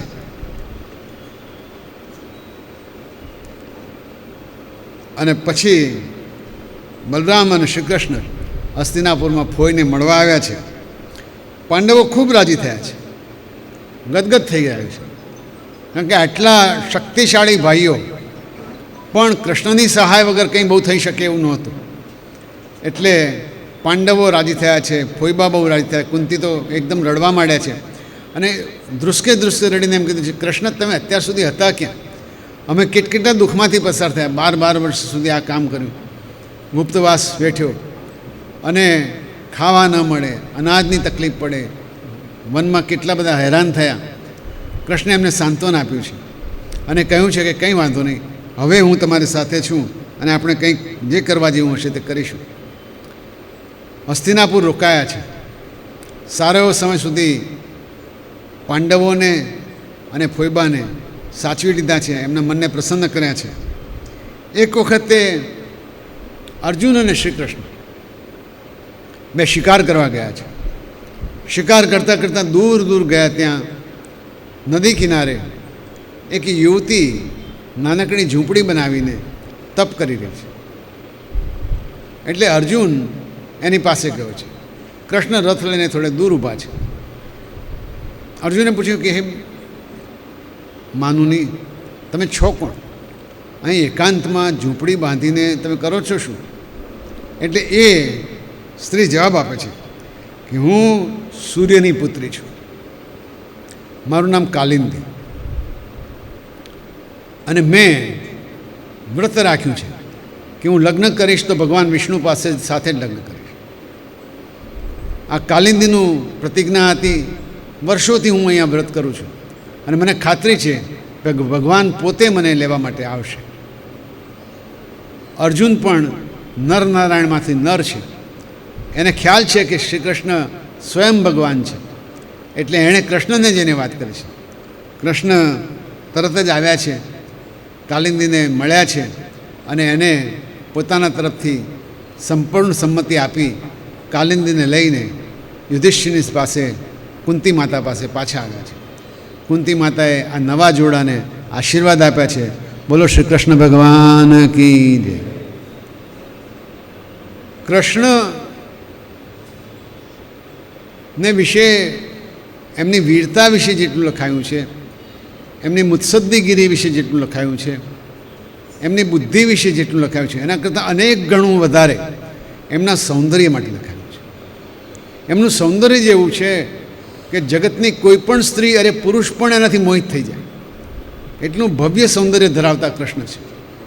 એટલે કૃષ્ણને આ રીતે પહેલાં રૂકમિણી, પછી જામવતી, પછી સત્યભામાજી અને હવે કાલિંદીજી, એમ પટરાણીઓ મળી છે. એક વખત એવું બન્યું કે એ જ ગાળા દરમિયાન પાછા જ્યારે આવ્યા વનવાસમાંથી, તે વખતે સમજણ થઈ અને એમને એક તદ્દન નકામો ભાગ પૃથ્વીનો હતો, જેમાં બધા જંગલ જેવું જ હતું, એ ધૃતરાષ્ટ્રે રહેવા માટે આપેલું. એ સાફસૂફ કરાવીને નાનકડું નગર જેવું કરીને પાંડવો રહેતા હતા. ત્યાં કૃષ્ણ મળવા આવ્યા છે. પણ એમને થયું કે આ પાંડવોની દશા અને દિશા બેઉ સુધારવાની જરૂર છે. એટલે એક દિવસે અર્જુન અને શ્રી કૃષ્ણ બંને ફરી પાછા ફરવા નીકળ્યા છે. ફરતાં ફરતાં એક જગ્યાએ થાકીને બેઠા છે. ત્યાં એક ગરીબ બ્રાહ્મણ ત્યાં આવીને એમની પાસે ભિક્ષા માગવા આવે છે. એટલે એમને નવાઈ લાગે કે આ બ્રાહ્મણ તેજસ્વી દેખાય છે, પણ ભિક્ષા કેમ માગે છે? વાત કરતાં કરતાં ખબર પડી છે કે બ્રાહ્મણ સ્વયં અગ્નિદેવ છે. અગ્નિદેવ એમ કહે છે કે હું એટલો ભૂખ્યો થયો છું કે મને તમે કંઈક ખાવા આપો. હવે બનેલું એવું કે વર્ષો સુધી ઘણા બધા યજ્ઞો થયા. યજ્ઞોમાં ઘી હોમાતું ગયું, સ્વાહા સ્વાહા સ્વાહા. અગ્નિદેવને અપચો થઈ ગયો છે ઘીનો. અને શાસ્ત્ર એમ કહે છે કે ઘી બહુ ખવાઈ ગયું હોય તો હવે માંસાહાર કરવો પડે. આપણે માટે વર્જ્ય છે, પણ દેવતાઓ માટે અને પુણ્યજીવો માટે તો એ વર્જ્ય નથી. એટલે અગ્નિને હવે ખૂબ મોટા પાયા પર માંસાહાર કરવાની જરૂર છે. માંસાહાર ક્યાં મળે એ તપાસ કરતાં ખબર પડે કે બાજુમાં ખાંડવવન છે, જે રાજધાની સ્થાપી છે ત્યાં જ. એ ખાંડવવનમાં અનેક જીવો રહે છે. એ બધા જીવો જો સળગી મરે તો અગ્નિને પૂરતા પ્રમાણમાં અપચો મટાડવાની દવા મળી જાય. પણ ખાંડવને બાળવું કેવી રીતે? અગ્નિ બાળી શકતો નથી. કેમ કે ઇન્દ્રે એને રક્ષણ આપેલું છે. ઇન્દ્રે કેમ રક્ષણ આપ્યું છે? કારણ કે તક્ષક નામનો એક નાગ ઇન્દ્રનો પ્રખર ભક્ત છે. એ ત્યાં સંતાયો છે. અને જ્યારે જ્યારે કંઈ અગ્નિ પોતાનો પ્રભાવ કરવા જાય ત્યારે ઇન્દ્ર વરસાદ વરસાવે છે. અગ્નિ કંઈ કરી શકતો નથી. એટલે અગ્નિદેવ ભૂખ્યા છે, શ્રી કૃષ્ણની પાસે આવે છે અને કહે છે મને કંઈ આ ભિક્ષામાં આ વન આપો તો થાય. શ્રી કૃષ્ણ કહે છે ભલે અમે એ કરીશું. પડકાર ઉપાડી લે છે અને અર્જુન યુદ્ધની તૈયારી સાથે આખા ખાંડવ વનને આગ લગાડીને બાણથી એવું ઘેરી વળે છે કે ઇન્દ્ર ગમે તેટલો વરસાદ વરસાવે પાણીનું એક ટીપું ખાંડવ વનમાં પ્રવેશી શકે એમ નથી. બધું સળગવા માંડ્યું છે. અગ્નિદેવને ઓડકાર આવે એટલું બધું આગ લાગી, એટલા બધા જંતુઓ, એટલા બધા પશુઓ બળી મર્યા છે. અગ્નિદેવને સંતૃપ્તિ કર્યા પછી ઇન્દ્રદેવ નારાજ થયા છે. ઇન્દ્રદેવને થયું આ શું? પણ નીચે આવીને જુએ છે તો ઓહો હો, આ તો સ્વયં નારાયણ ભગવાન પોતે ઊભા છે. ઇન્દ્ર પગે લાગ્યો છે કે મારી ભૂલ થઈ ગઈ, પણ હવે મને તમે માફ કરી દો. શ્રી કૃષ્ણે હસતા હસતાને માફ કર્યો છે. ઇન્દ્રે પોતાના દિવ્યાસ્ત્રો ભેટ આપ્યા છે. આ બાજુ ખાંડવવનનું દહન થવાથી મય દાનવ નામનો એક દાનવ પણ ત્યાં સંતાયેલો, એ પણ ઇન્દ્રનો પ્રેમી હતો, એ બચી ગયો છે. મય દાનવ બચી ગયો એટલે એને તો એના બાળ બચ્ચા બધા બચી ગયા છે. મહાભારતનો તો આખો એક અધ્યાય છે કે બાળકો કેટલી બધી બૂમો પાડે છે, આપણે બળી મરીશું, આપણે આમ કરીશું, પણ છતાંય બળી મરતા નથી. એ પ્રભાવને કારણે મય દાનવ એટલો બધો પ્રભાવિત થઈ ગયો છે કે એ આ બંનેને પગે આવીને પડ્યો છે. કૃષ્ણે કીધું ભાઈ બહુ સારું થયું, તું બચી ગયો, અમને આનંદ થયો. ના, આ મય દાનવ જેવો તેવો નથી. એણે કીધું છે કે હું તમારું કંઈક તો કામ કરીને જ જઈશ, કંઈક કર્યા વગર જવાનું મારો સ્વભાવમાં નથી, મને કંઈક કામ કરવાનું સોંપો. કૃષ્ણે એને કામ સોંપ્યું છે કે આ નગરીને તો એટલી સુંદર બનાવી દે તારી કળાથી. મય દાનવ વિશ્વકર્માના જેવો છે. જેમ વિશ્વકર્માએ દ્વારકા નગરી બનાવી, એમ મય દાનવે આ ઇન્દ્રપ્રસ્થ બનાવી અને પાંડવોને આપવાનું નક્કી કર્યું છે. એણે એવી તો સરસ મજાની રચના કરી છે કે મહેલમાં જાઓ ત્યાં જળ હોય ત્યાં સ્થળ દેખાય, સ્થળ હોય ત્યાં જળ દેખાય. આવા મજાના મહેલ બનાવીને મય દાનવે અર્જુન અને શ્રી કૃષ્ણને અર્પણ કર્યા છે. અને અર્જુન અને શ્રી કૃષ્ણને અર્પણ કર્યા પછી મય દાનવને મનમાં શાંતિ થઈ છે કે મેં પાંડવો માટે નગર બનાવ્યું છે. હજુ કૃષ્ણ પોતાની વધારે લીલા કરે તે પહેલાં આપણે કૃષ્ણના શબ્દોને પણ થોડાક સાંભળી દઈએ. શ્રી કૃષ્ણની ગીતાને પણ થોડી વાત કરીએ. શ્રી કૃષ્ણચંદ્ર ભગવાન કી જય. કૃષ્ણની ગીતા જ એ જ કૃષ્ણનું સાચું દાન સમગ્ર વિશ્વને છે. કારણ કે એમણે જે શીખવ્યું છે એ થોડું ઉતારવું અઘરું છે, પણ જીવન માટે ખૂબ જ મહત્ત્વનું છે. ગઈકાલે વાત કરી હતી કે સમાજ માટે કર્મ કરવું પડે. જેની જેવી તાકાત, જેવી આવડત એવું કર્મ કરવું જોઈએ. અને ઉદાહરણ રૂપે સૂર્ય, નદી, વૃક્ષો, પહાડ એને આપણે ટાંક્યા હતા કે સૂર્યદેવ કદી કહેતા નથી કે મેં કંઈ કામ કર્યું છે, છતાં આખા જગતને જીવાડે છે. હવે આ કામ જે કર્મ કરવાનું છે એમાં એક નવો શબ્દ ઉમેર, સમત્વમ યોગ ઉચ્યતે. આ ખૂબ મહત્ત્વનો શબ્દ છે, જીવનમાં ખૂબ ઉપયોગી છે. કોઈ પણ બાબતમાં બેલેન્સ રાખવું પડે. સમત્વમ એટલે બેલેન્સ, સમાનતા. સમીકરણની બે બાજુઓ સરખી રખાય એ જીવન. કશાનું અતિ થાય કે કશાનું અલ્પ થાય એ નુકસાન કરે છે. આયુર્વેદમાં તો આ સિદ્ધાંત તરીકે સ્વીકારાયો છે.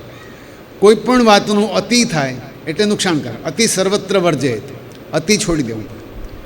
કોઈ પણ બાબત ખૂબ ઓછી કરીએ, ખૂબ ઓછું ખાય તો પણ માંદો પડે, ખૂબ વધારે ખાય તોય માંદો પડે, ખૂબ કામ ક્રીડા કરે તોય મરવા પડે, અને બિલકુલ ન કરે તો પણ શરીર નખાઈ જાય. એને જે જોઈએ છે અવયવોને, જે આંખને જે જોઈએ છે, અતિશય સુંદર બધું જોવા જાય તો પણ આંખ નબળી પડી જાય, ખૂબ તેજમાં પણ નબળી પડે, ખૂબ અંધારામાં પણ નબળી પડે. આમ સમત્વમ યોગ ઉચ્યતે. કામમાં પણ સમત્વ રાખવું એવું કૃષ્ણ કહે છે. સમત્વ એટલે સમભાવ. અહીં અર્થ એવો છે કે બધી વૃત્તિઓને એક સરખી રાખવાની. કેવી રીતે? યોગશ્ચિત્ત વૃત્તિ નિરોધ. યોગશાસ્ત્રનું પહેલું જ સૂત્ર છે યોગ ચિત્ત વૃત્તિ નિરોધ. ચિત્તની જે વૃત્તિઓ છે એને કંટ્રોલમાં રાખવી, નિરોધમાં રાખવી, એને કાબૂમાં રાખવી, એ યોગ છે. તો સમત્વમ એ ચિત્તની વૃત્તિઓને કાબૂમાં રાખવાની વાત છે. મોટે ભાગે જ્યારે અતિ થાય ત્યારે ચિત્તની વૃત્તિઓ કાબૂમાં રહેતી નથી, સામાન્ય થાય કે સુખ બહુ મળે એવું બધા ઈચ્છે, પણ બહુ સુખ પણ યોગ્ય નથી. દુઃખ મળે એ જરૂરી છે, બહુ દુઃખ પણ યોગ્ય નથી. સુખ મળે એ પણ જરૂરી છે. આવું જ ઠંડી ગરમી બધા દ્વંદ્વ માટે કહેવાનું થાય. પણ ઘણા માણસો એવા હોય છે કે સહન નથી કરી શકતા. સહેજ ગરમી લાગે કામ બંધ કરીને બેસી જાય, ગરમી બહુ છે. એવું જ ઠંડી માટે વંટોળ થાય તો અકળાય. પણ એને માટે કરવાનું શું? તો ગઈકાલે કહ્યું હતું કે બાહ્ય વાતાવરણ તો આપણા કાબૂમાં રહેવાનું નથી, મન જ કાબૂમાં રાખવું પડે એમ છે. મનને કાબૂમાં રાખીને બહારના વાતાવરણ સાથે એડજસ્ટ કરવાનું થાય તો જ આ કામ થઈ શકે. સમત્વમ યોગ ઉચ્યતે. હવે મન જો કાબૂમાં આવે તો, એક નાનકડી વાત અહીંયા ઉમેરી દો, મન કાબૂમાં આવે તો મનની અંદર જ આપણો ઇમ્યુનિટી તૈયાર થાય છે. શરીરની રોગ પ્રતિકારક શક્તિ મનમાં જ બને છે. જો રોગ પ્રતિકારક શક્તિ સુદૃઢ કરવી હોય તો મન મજબૂત હશે તો ઘણા બધા રોગોને એમ તેમ અટકાવી શકાય છે. અને થયા હોય તો ઓછા દુઃખથી, ઓછી પીડાથી મટાડી શકાય છે. અને ગંભીર થયા હોય તો ઓછા દર્દ સાથે મૃત્યુ થઈ શકે છે. આ મન એટલું કાબૂમાં હોય તો આ શક્ય છે. એવું પણ બને છે કે કેટલાક વ્યક્તિઓ પોતે મનને એ સ્થિતિમાં ટ્રાન્સમાં લઈ જાય છે કે ઓપરેશન વખતે એનેસ્થેસિયા આપવો પડતો નથી. આવા પણ પ્રયોગો થયા છે. એટલે મનને કાબૂમાં રાખવાની વાત બહુ મહત્ત્વની છે. હવે થાય છે એવું એનાથી ઊંધું. આંખને હંમેશા સુંદર જોવા જ ટેવ પડી ગઈ હોય. કોઈ કડવા શબ્દ કહે તો આપણે ગુસ્સે થઈ જઈએ, જીભને મીઠાશ જ ગમે. એટલે બાહ્ય સ્થિતિ તો બદલાતી રહે. આ દ્વંદ્વથી જે માણસો પીડાય છે એ માણસો એક કે આ બીજી રીતે હેરાન તો થવાના હોય જ છે. કૃષ્ણ અર્જુનને આ કહે છે. આખો શ્લોક આ પ્રમાણે છે: યોગસ્થ કુરુ કર્માણી સંગમ ત્યક્વા ધનંજય સિદ્ધિ અસિદ્ધયો સમો ભૂત્વા સમત્વમ યોગ ઉચ્યતે. સિદ્ધિ મળે કે અસિદ્ધિ મળે, હાર મળે કે જીત મળે, માગેલું મળે કે ન મળે, પણ જો સમતા ધારણ કરે તો યોગ થયો એમ કહેવાય છે. આ સમતા એટલે શું? આસક્તિ છોડવી. કોઈ પણ ચીજ જે નશ્વર છે, જેનો નાશ થવાનો જ છે, એ માણસ હોય, સ્ત્રી હોય, પુરુષ હોય, બાળક હોય, ચીજ હોય, ખોરાક હોય, કંઈ પણ હોય, પણ જેનો નાશ થવાનો છે એના માટે વધારે પડતું વળગણ થાય તે આસક્તિ. પણ જેનો નાશ નથી થવાનો, એ ઈશ્વર હોય, સત્ય હોય, તો એને કહેવાય છે ભક્તિ. ભક્તિ અને આસક્તિમાં માત્ર આટલો જ તફાવત છે. જો આપણે આસક્તિ ભગવાન તરફ વાળીએ તો એ ભક્તિ થઈ જાય, અને ભક્તિને જો દૈવી દુનિયાવી જીવો તરફ વાળીએ તો એ આસક્તિ થઈ જાય છે. એટલે પરમાત્માને ન ગમે તેવું કામ છોડી દેવું જોઈએ. આસક્તિ છોડવાની વાત છે. ટેમ્પરરી માટે જે કંઈ થાય તે આસક્તિ છે. હવે આસક્તિ થાય તો શું થાય એની વાત કરે છે. આસક્તિ થાય તો ધીમે ધીમે સત્વગુણી માણસ પણ રજોગુણી બને, અને રજોગુણી વધારે આસક્તિ થતાં તમોગુણી બને. તમોગુણી બને તો શું થાય? તો 16મા અધ્યાયમાં બહુ વિગતે કીધું છે. થોડી વાતો એ વખતે કરીશું. પણ એમ કે આ મેં કર્યું, આટલું મારાથી થઈ ગયું, આ બધું મેં જ કર્યું છે, ફલાણાને મેં હરાવી દીધો, આવતીકાલે ઢીકણાને હરાવી દઈશ. આ બધી વાતો તમોગુણી માણસ, રાક્ષસી વૃત્તિવાળા માણસો કરતા હોય છે. ફરી કહું, મેં આને હરાવ્યો, પેલાને હરાવીશ, હવે બધું મારા હાથમાં છે. આ વૃત્તિ તમોગુણની વૃત્તિ છે. અને મેં જ કર્યું એવું કહે ત્યારે તો મહાન તમોગુણ ઊભો થયો છે. રજોગુણી મોટે ભાગે જૂથની વાત કરતો હોય છે. અમે કર્યું છે એમ કહે, અમે બધાએ આ કર્યું, હવે અમે બધા આમ કરીશું, હવે અમે બધા તેમ કરીશું. એ જાણતા નથી કે બધું કાળક્રમે જ થાય છે. એ જાણતા નથી કે બધું કર્મના પરિપાક રૂપે જ થાય છે. એટલે આ તમોગુણને દૂર કરવો બહુ જ જરૂરી છે. તમોગુણ ઘણી વખતે સત્વનું રૂપ લઈને આવે.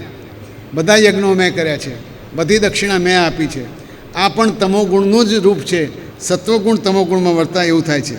એટલે કેટલા આવ્યા અને કેટલા ગયા એ જો યાદ હોય તો તરત જ મન સ્થિર થઈ જાય કે ભલભલા અહીંયા આવીને જતા રહ્યા.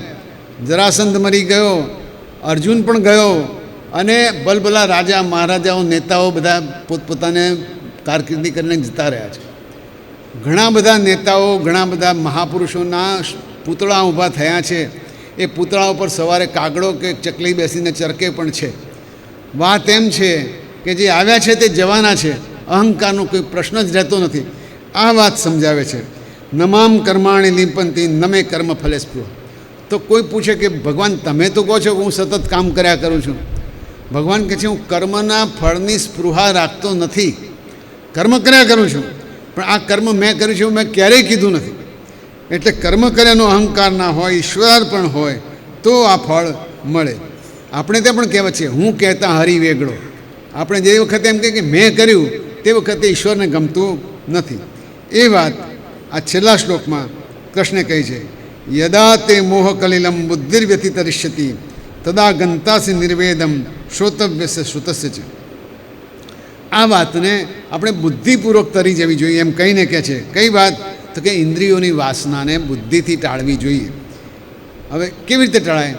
તો આપણે મનમાં એમ નક્કી કરીએ કે હું એવું જ અન્ન ખાઈશ કે જે મારી તંદુરસ્તી માટે સારું હોય અને જેટલું જરૂરી હોય એટલું જ ખાઈશ. બસ આટલું જ સંકલ્પ કરવાનો છે. હું એવી વાત કરીશ કે જે મારા માટે બિલકુલ જરૂરી જ છે અને એમાં પણ ઓછામાં ઓછું જે કરવું પડશે એ કરીશ. તો આ મુશ્કેલી ઊભી ન થાય. શ્રોતવ્ય છે, સૂચવ્ય છે. કેમ કે જુદા જુદા માણસો જુદી જુદી વાતો કરે. એ બધાથી બચીને માત્ર એક જ લક્ષ્ય રાખવાનું કે ઓછામાં ઓછું કરીશ, જરૂર જેટલું કરીશ, જે જરૂરી છે એટલું કરીશ અને બધાના હિતમાં કરીશ. આ 4 સૂત્રો જો અપનાવાય તો હે અર્જુન તને કોઈ તકલીફ પડશે નહીં. આમ કહીને છેલ્લે ભગવાન શ્રી કૃષ્ણે અર્જુનને સ્થિતપ્રજ્ઞાના લક્ષણો કહેવાના શરૂ કર્યા છે. આ ખૂબ મહત્ત્વનો અધ્યાય છે અને સ્થિતપ્રજ્ઞાના લક્ષણો જેને ઘૂંટાઈ ગયા એ માણસ માટે જીવન ખરેખર યજ્ઞ જેવું બની જાય છે. પણ એ કહેતા પહેલાં જો શક્ય હોય અને મારી પાસેથી જડી આવે તો એક નાનકડી વાત તમારા સુધી પહોંચાડવી છે. જડ છે હો, ઉતાવળ ના કરતા.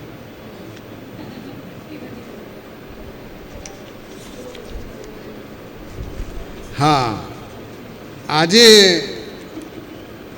મેં નક્કી કર્યું હતું કે રણછોડરાયને તો યાદ કરવા જ કરવા, કારણ કે 2 વખતે એમને યાદ કરવાનું ભૂલાઈ જતું હતું. કાગળ જડતો નહોતો, આજે જડી ગયો છે. દ્વારિકાનો નાથ મારો રાજા રણછોડ છે, હે દ્વારિકાનો નાથ મારો રાજા રણછોડ છે.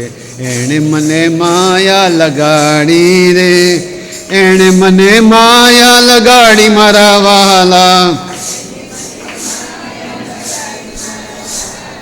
તમે મને માયા લગાડી મારા વહાલા, એણે મને માયા લગાડી રે. હા હા, દ્વારિકાનો નાથ મારો રાજા રણછોડ છે.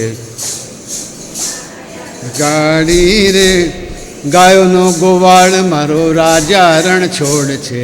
એણે મને માયા લગાડી રે, એણે મને માયા લગાડી મારા વાલા,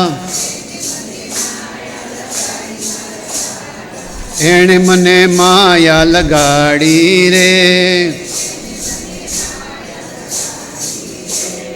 સુદામાનો મિત્ર મારો રાજા રણછોડ છે. એણે મને માયા લગાડી રે. સુદામાનો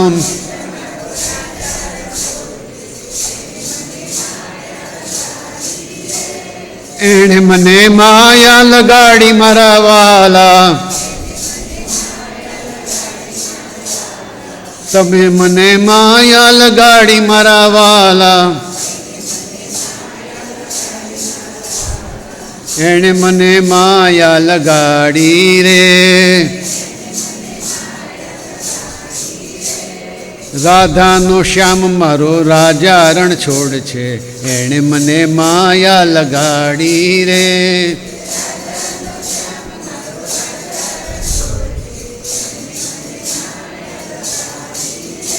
હે રાધાનો શ્યામ મારો રાજા રણછોડ છે. એણે મને માયા લગાડી રે.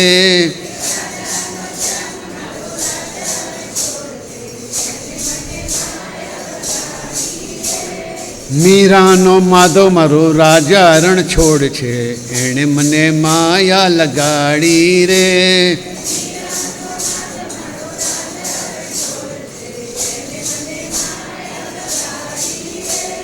એણે મને માયા લગાડી મારા વાલા,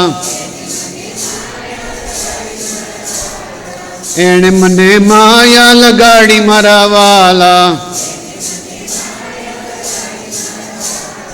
મને એણે માયા લગાડી રે. શબરીનો રામ મારો રાજા રણ છોડ છે, એણે મને માયા લગાડી રે.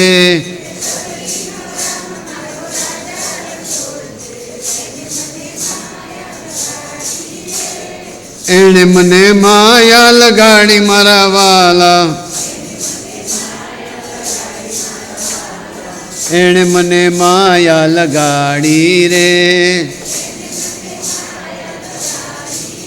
શ્રી કૃષ્ણચંદ્ર ભગવાન કી જય, દ્વારિકાધીશ કી જય, રાજા રણછોડ કી જય. કૃષ્ણ ભગવાન પોતાનું ગૃહસ્થ જીવન સુંદર રીતે દ્વારકામાં જીવી રહ્યા છે, પણ અવારનવાર ફોઈબાની ખબર કાઢવા વારંવાર જવું પડે છે. બલરામજી તો વર્ષો સુધી મિથિલા રહ્યા છે. દ્વારકામાં પણ નાના મોટા પ્રશ્નો થયા કરે છે. કૃષ્ણ ભગવાનના એક ફોઈ છે બીજા, એમનું નામ છે મિત્રવિંદા, બા છે, એમનું નામ નથી આપ્યું. અવંતીના રાજાધીશ્વરી, બરાબર, રાજાધીશ્વરી એમના ફોઈબા છે, કુંતીના બેન છે. અવંતી રાજના દીકરાઓ બે, વિંદ અને અનુવિંદ. આપણે જ્યારે બધા પાત્રોની વાત કરી ત્યારે એમની વાત કરી હતી. હવે વિંદ અને અનુવિંદ છે દુર્યોધનના મિત્રો, અને એમની એક બેન, જેમ પેલા રૂકમિણી એક બેન હતી રૂકમિણી, એમ આમ વિંદ અને અનુવિંદની બેન છે મિત્રવિંદા. મિત્રવિંદા આમ તો ફોઈની દીકરી થાય, એના માટે સ્વયંવર ગોઠવાયો છે. દેશ પરદેશથી બધા રાજા મહારાજાઓ આવ્યા છે, અને બે ટોળી તો આવવાની જ. એક ટોળી દુર્યોધન આની કંપની, જેમાં જરાસંધ, શિશુપાલ અને બધા રાજાઓ, શાલ્વ બધા આવ્યા છે, અને બીજા બધા પાંડવ પક્ષી રાજાઓ આવ્યા છે. એ જમાનો એવો હતો કે જ્યારે સ્વયંવર થાય ત્યારે એ પરણનાર કન્યા પોતે ઈચ્છે તેના ગળામાં વરમાળા પહેરાવે. હવે આ અટકાવવું હોય તો એક જ શક્યતા છે, એનું અપહરણ કરવામાં આવે. એ પણ ક્ષત્રિયોમાં માન્ય હતું. જો ક્ષત્રિય બધાને હરાવીને એનું અપહરણ કરી જાય તો પણ કન્યા એની સાથે રાક્ષસ વિધિથી લગ્ન કરે, એવો એ જમાનો હતો. એટલે મિત્રવિંદાના સ્વયંવરમાં પણ ભગવાન ગયા છે, અને એમને લાગ્યું કે મિત્રવિંદાની સાથે મારું જીવન વધારે સારું જશે એમ માનીને સ્વયંવરમાંથી મિત્રવિંદાને ફરીથી પાછી એમણે ઉપાડી દીધી છે. મિત્રવિંદા સાથે દ્વારિકામાં આવીને લગ્ન કર્યા છે. બોલો શ્રી રણછોડ રાય કી. આમ તો જે પટરાણીઓ છે એટલાના લગ્ન કરીએ તો જ આપણો સમય પૂરો થાય, બાકી બધી રાણીઓના જો વર્ણન કરીશું તો આપણી જિંદગી પૂરી થઈ જાય એવું છે. પણ મિત્રવિંદાને ભગવાન લઈ આવ્યા છે.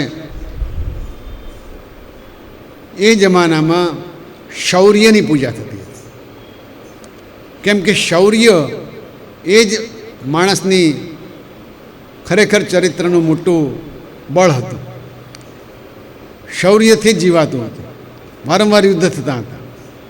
એટલે શરતો પણ એવી મુકાતી. એક નગ્નજીત નામના રાજા છે, અને એમણે એમની દીકરીને માટે શરત મૂકી છે કે આ દીકરીને પરણવા માટે એવો મૃત્યુ જોઈએ. અત્યારે તો હસવું આવે આપણને, પણ એ શરત જોરદાર છે.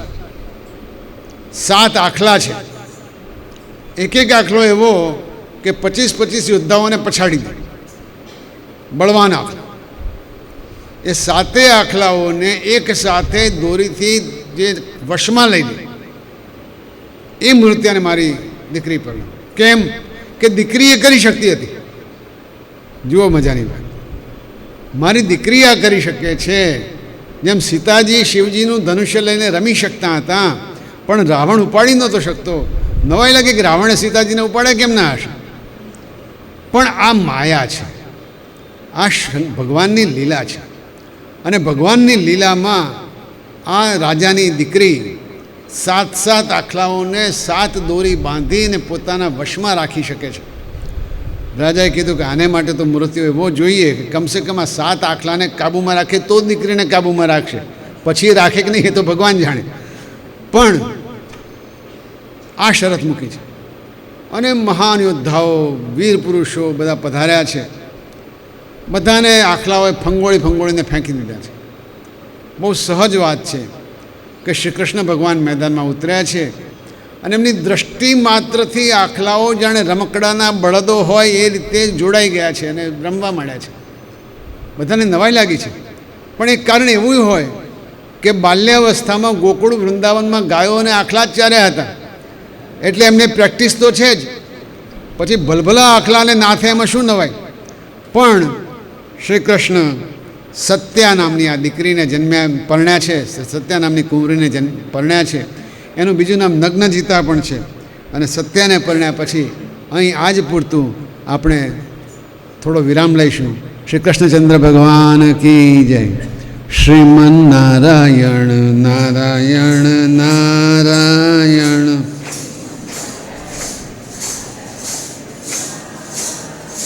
શ્રીમન નારાયણ નારાયણ નારાયણ.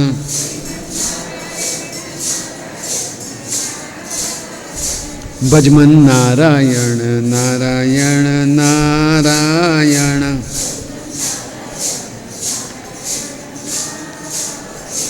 ભજમન નારાયણ નારાયણ નારાયણ.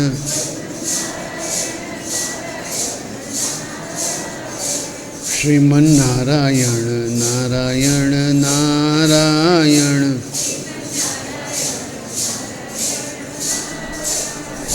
શ્રીમન નારાયણ નારાયણ નારાયણ.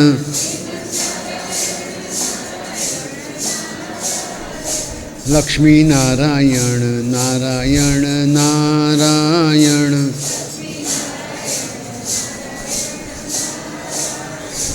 નર નારાયણ નારાયણ નારાયણ.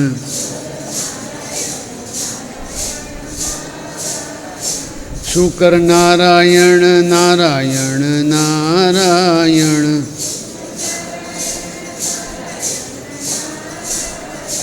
શુકર નારાયણ નારાયણ નારાયણ.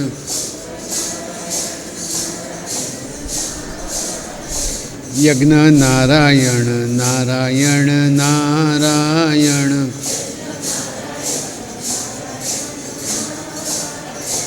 યજ્ઞ નારાયણ નારાયણ નારાયણ.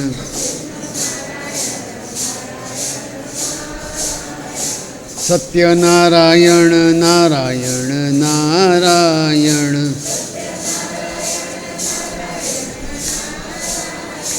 સત્ય નારાયણ નારાયણ નારાયણ.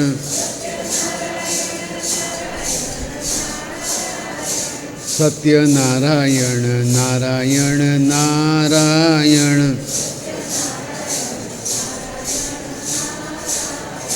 સત્ય નારાયણ નારાયણ નારાયણ. શ્રીમન નારાયણ નારાયણ નારાયણ.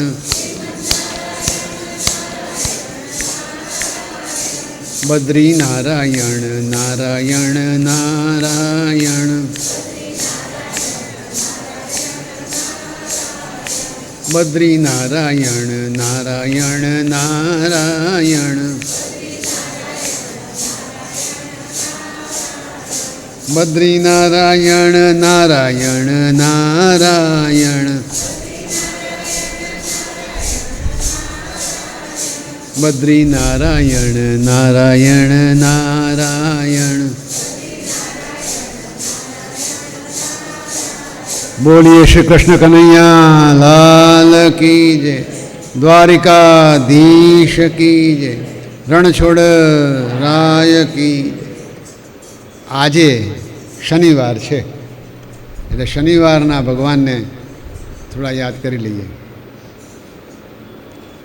પ્રણવં પવન કુમાર ખલબન પાવક જ્ઞાન ઘન, જાસુ હૃદય આગાર બસઈ રામ સર ચાપધર. હનુમાનજીની સ્તુતિ છે. અતુલિત બલધામમ હેમશૈલાભદેહમ, દતુજવન કૃશાનુમ જ્ઞાની નામગ્રગણ્યમ, સકલ ગુણ નિદાનમ વાનરાણામધીશમ, રઘુપતિ પ્રિય ભક્તમ વાત જાતમ નમામિ. અતુલિત બલધામમ, અતુલિત બળ છે એમનું એવું. હેમશૈલાભલાભમ, જાણે હિમાલય જેવો મોટો દેહ છે. દતુજ વન કૃષાણુમ, દાનવોના વનને બાળનાર. જ્ઞાનીનામ અગ્રગણ્યમ, જ્ઞાનીઓમાં આગેવાન. સકલ ગુણ નિધાનમ, બધા જ ગુણ જેમનામાં છે તે. વાનરાણામ અધીશમ, વાનરોના રાજા. રઘુપતિ પ્રિય ભક્તમ વાત જાતમ, વાયુના પુત્ર નમામિ. ગોષ્પદીકૃત વારીશમ મશકીકૃત રાક્ષસમ, રામાયણ મહામાલા રત્નમ વંદે નીલાત્મજમ. અંજનાનંદનમ વીરમ જાનકી શોકનાશનમ, કપીશમક્ષહંતારમ વંદે લંકા ભયંકરમ. ગાયના ખુરી જેટલું જે ખાબો હોય એમ દરિયો કૂદી ગયા અને મચ્છર હોય એમ રાક્ષસોને મારી નાખ્યા. રામાયણની આખી વાતના રત્ન જેવા વાયુના પુત્ર હનુમાનજીને વંદન છે. અંજનાના પુત્ર વીર એવા હનુમાનજી જાનકીજીના શોકનું દૂર કરે છે. અને કપીશો એટલે કે વાનરોના રાજા છે અને રાક્ષસોને હણે છે.